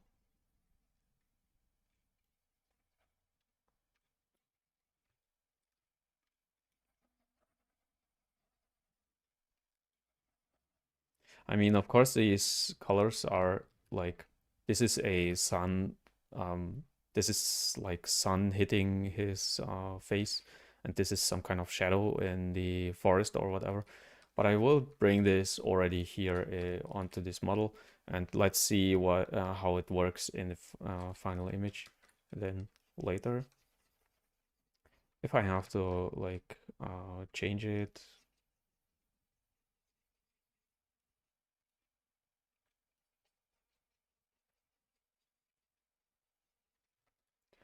But right now I want to stick as much as I can to the original one, original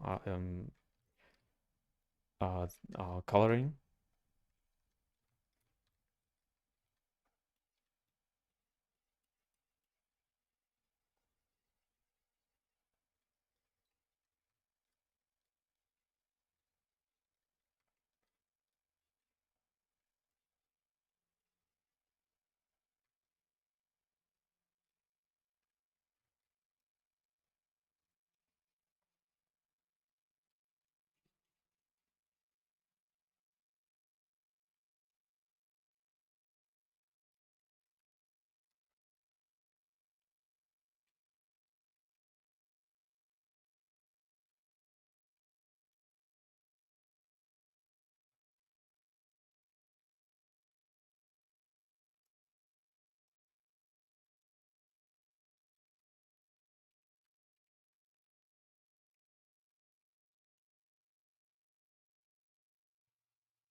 I paint this just over. Of course, I would like create this really as a sculpt, these details here.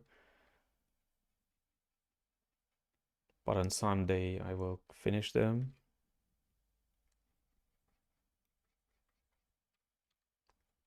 Right now I'm just creating like some coloring from my thumbnail. Something like this.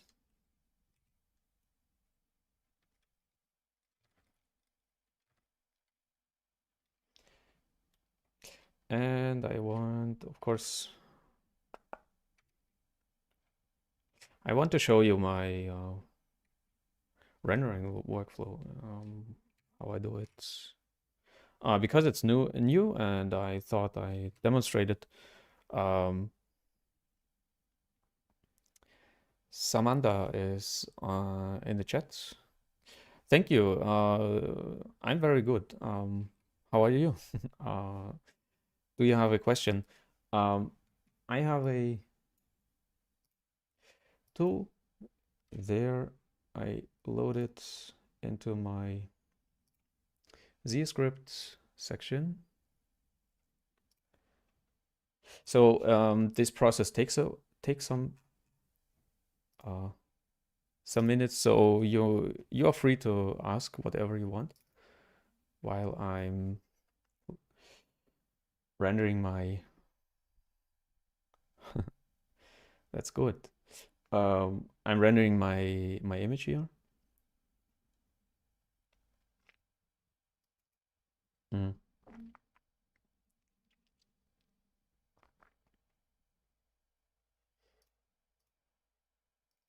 Okay.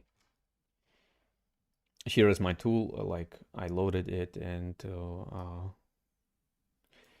ZScript, and it's, let me see, like this, and it's creating like the passes.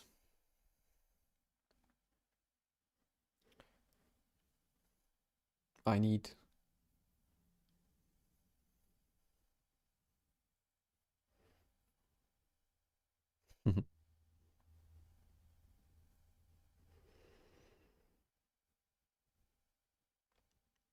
Oh, can you render it in Marmoset? Actually, I'm not working in Marmoset. I used it for, or I mean, I used it like 10 years ago in art school.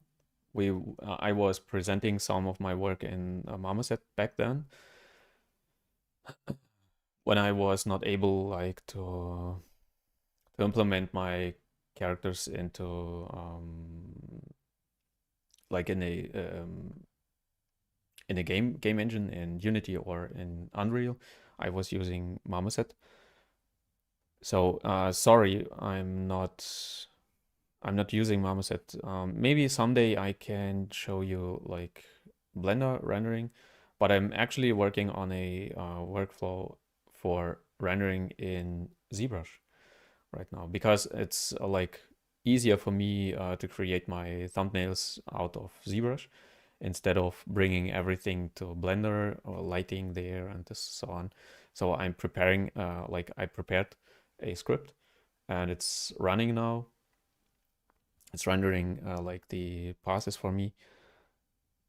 And actually, where you render your stuff, it doesn't actually matter so far. Like as long as you are achieving your artistic vision, it doesn't actually matter. So I hope this answer helps you a little bit.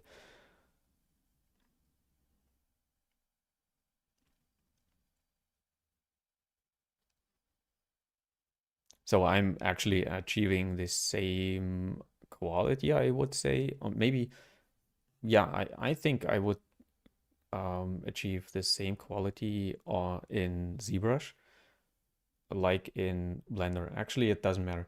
And this workflow I'm showing you here, I mean, it's not a workflow, it's a script running and rendering. Um, this this workflow actually teaches you a lot about rendering. And I show you in Photoshop. I let it finish.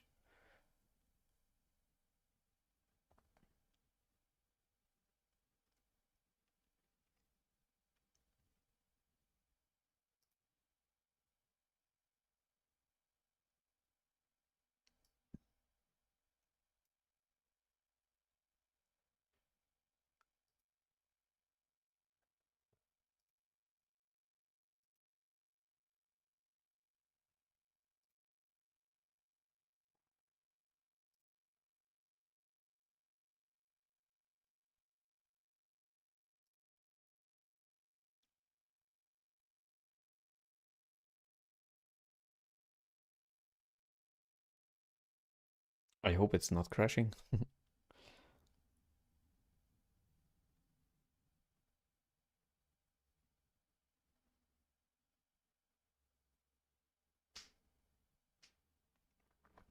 Yes, you're right. You say it like render, render engine doesn't play a major role because you can actually render pretty good results from ZBrush already. So my rendering is done, and I go over to Photoshop. Let me prepare something.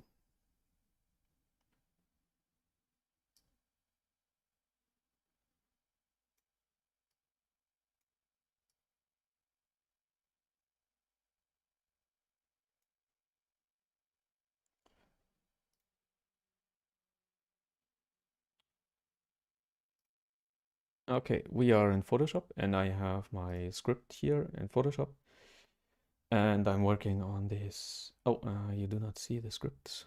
Let me show you like this. And I start it, and here is like the magic happening.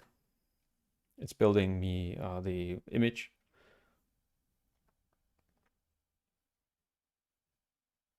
It's speeding actually a lot of this manual stuff up.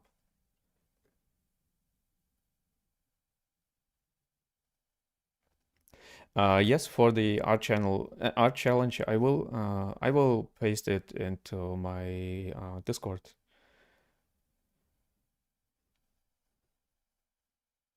So subscribe on the Discord channel. You will get a message notification, I think.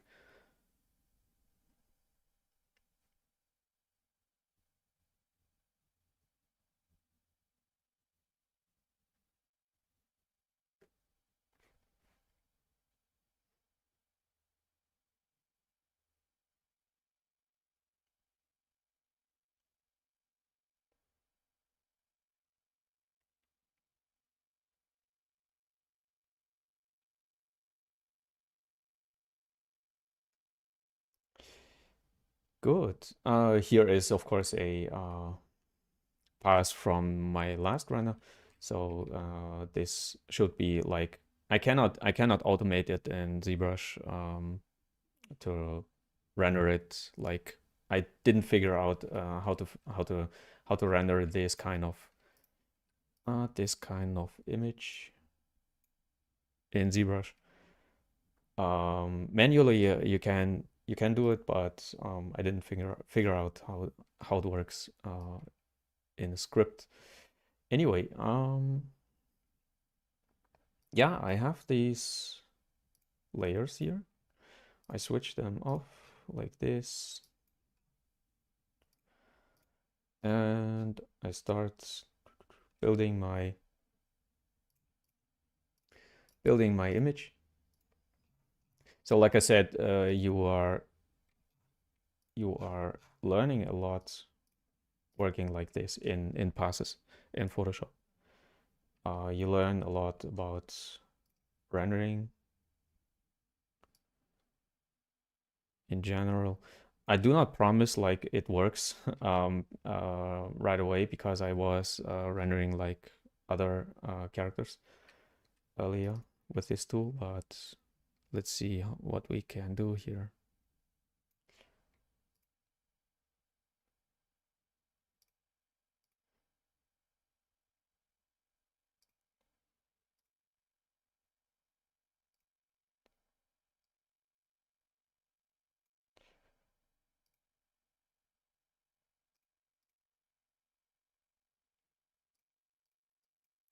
So I have my shadows here. Like I do not need too much coloring on the shadows because he is already pretty colorful.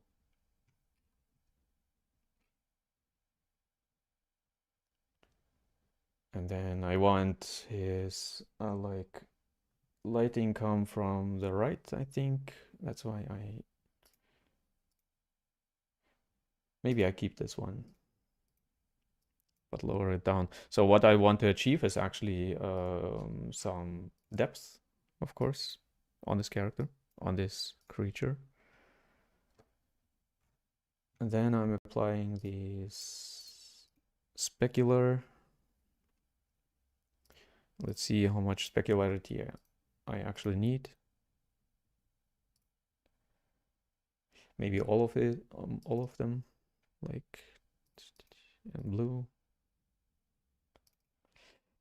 This is actually a, like I said, it's just a demonstration. It's not a tutorial or whatever. But this is the tool what I'm working right now on. Reflection, we can do a lot with reflection later. Ambient occlusion, again a little bit a little bit less coloring. Cavity helps a lot with depth and folds and wrinkles. Some depth shadow and some like gradient to help the focus on the face.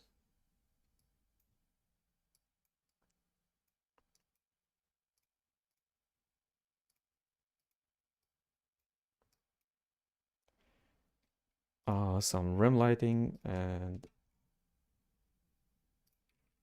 here, and I like this like mix between red and blue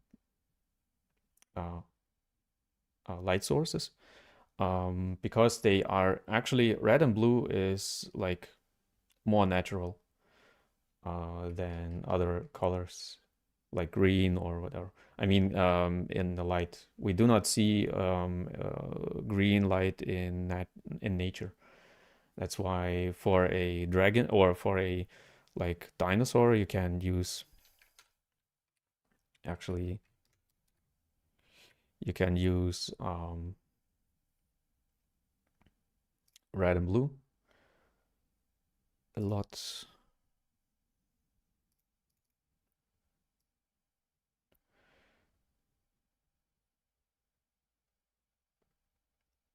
I think some kind like this. Often I re-render like passes later. Then subsurface scattering.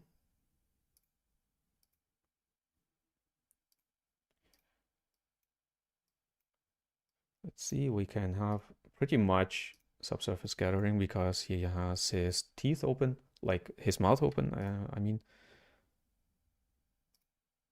And the sun rays are like going directly through the teeth, and you have a lot of subsurface scattering there. So less subsurface scattering on the right side, like there.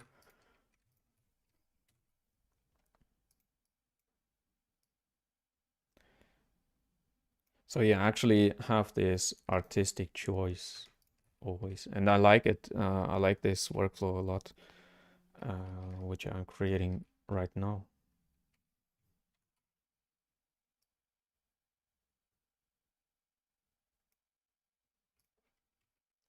Sometimes, or yeah, I think mostly you will not have this artistic choices in Blender.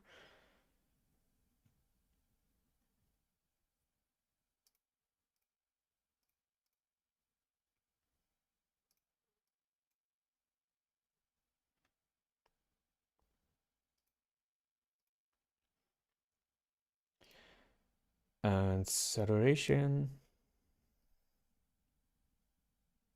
Usually I lower the saturation later slightly because it's often oversaturated. Some color balancing here prepared, and then I have some more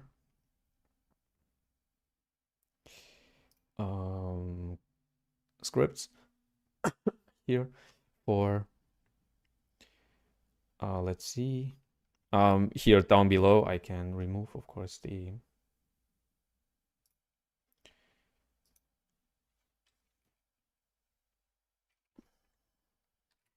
rim lighting a little bit.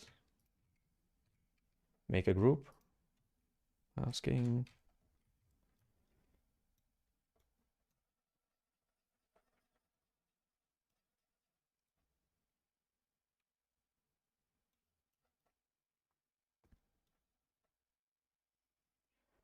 And I think subsurface scattering as well,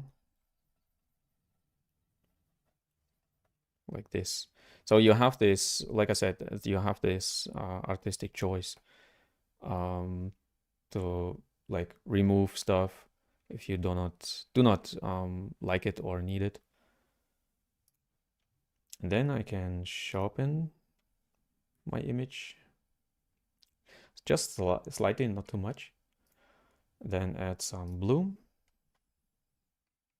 Boom. Lower bloom a little bit, like the first bloom I can higher. Something like this. Then I want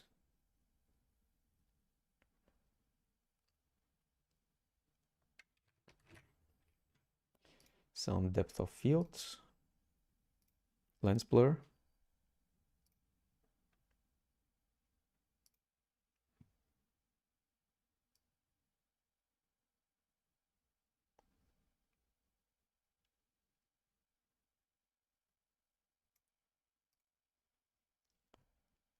Like this, you get this very nice blur on the edges here, like on the in the depth, like this. And then just a little bit of chromatic aberration. I know this effect is like overused in CG, so I'm adding just a little bit of chromatic aberration, just slightly. Then I'm adding a vignette to focus more on the face.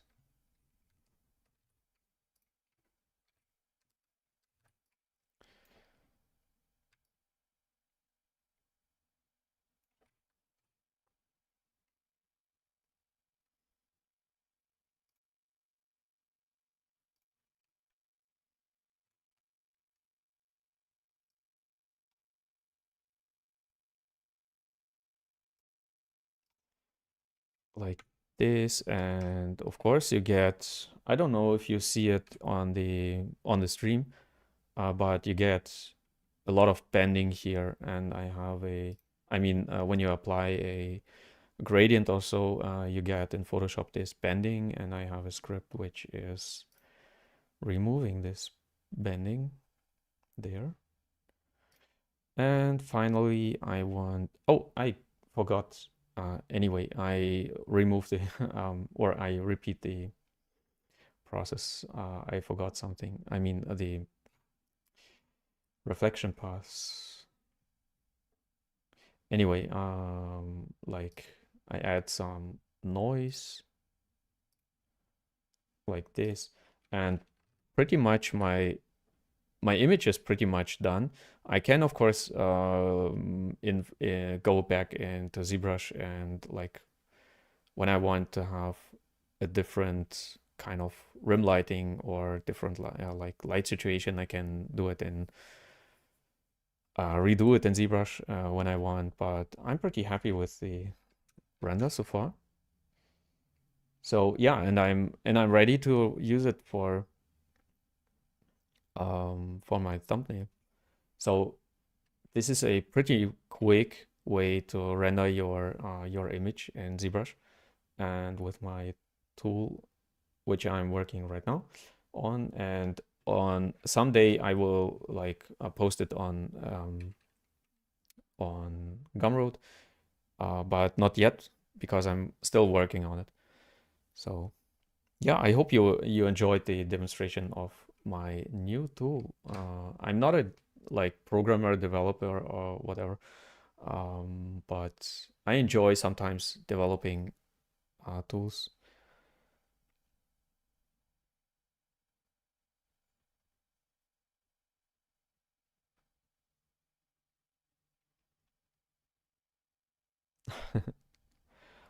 uh, the face you did in 2 hours blows my mind. What kind of face do you mean?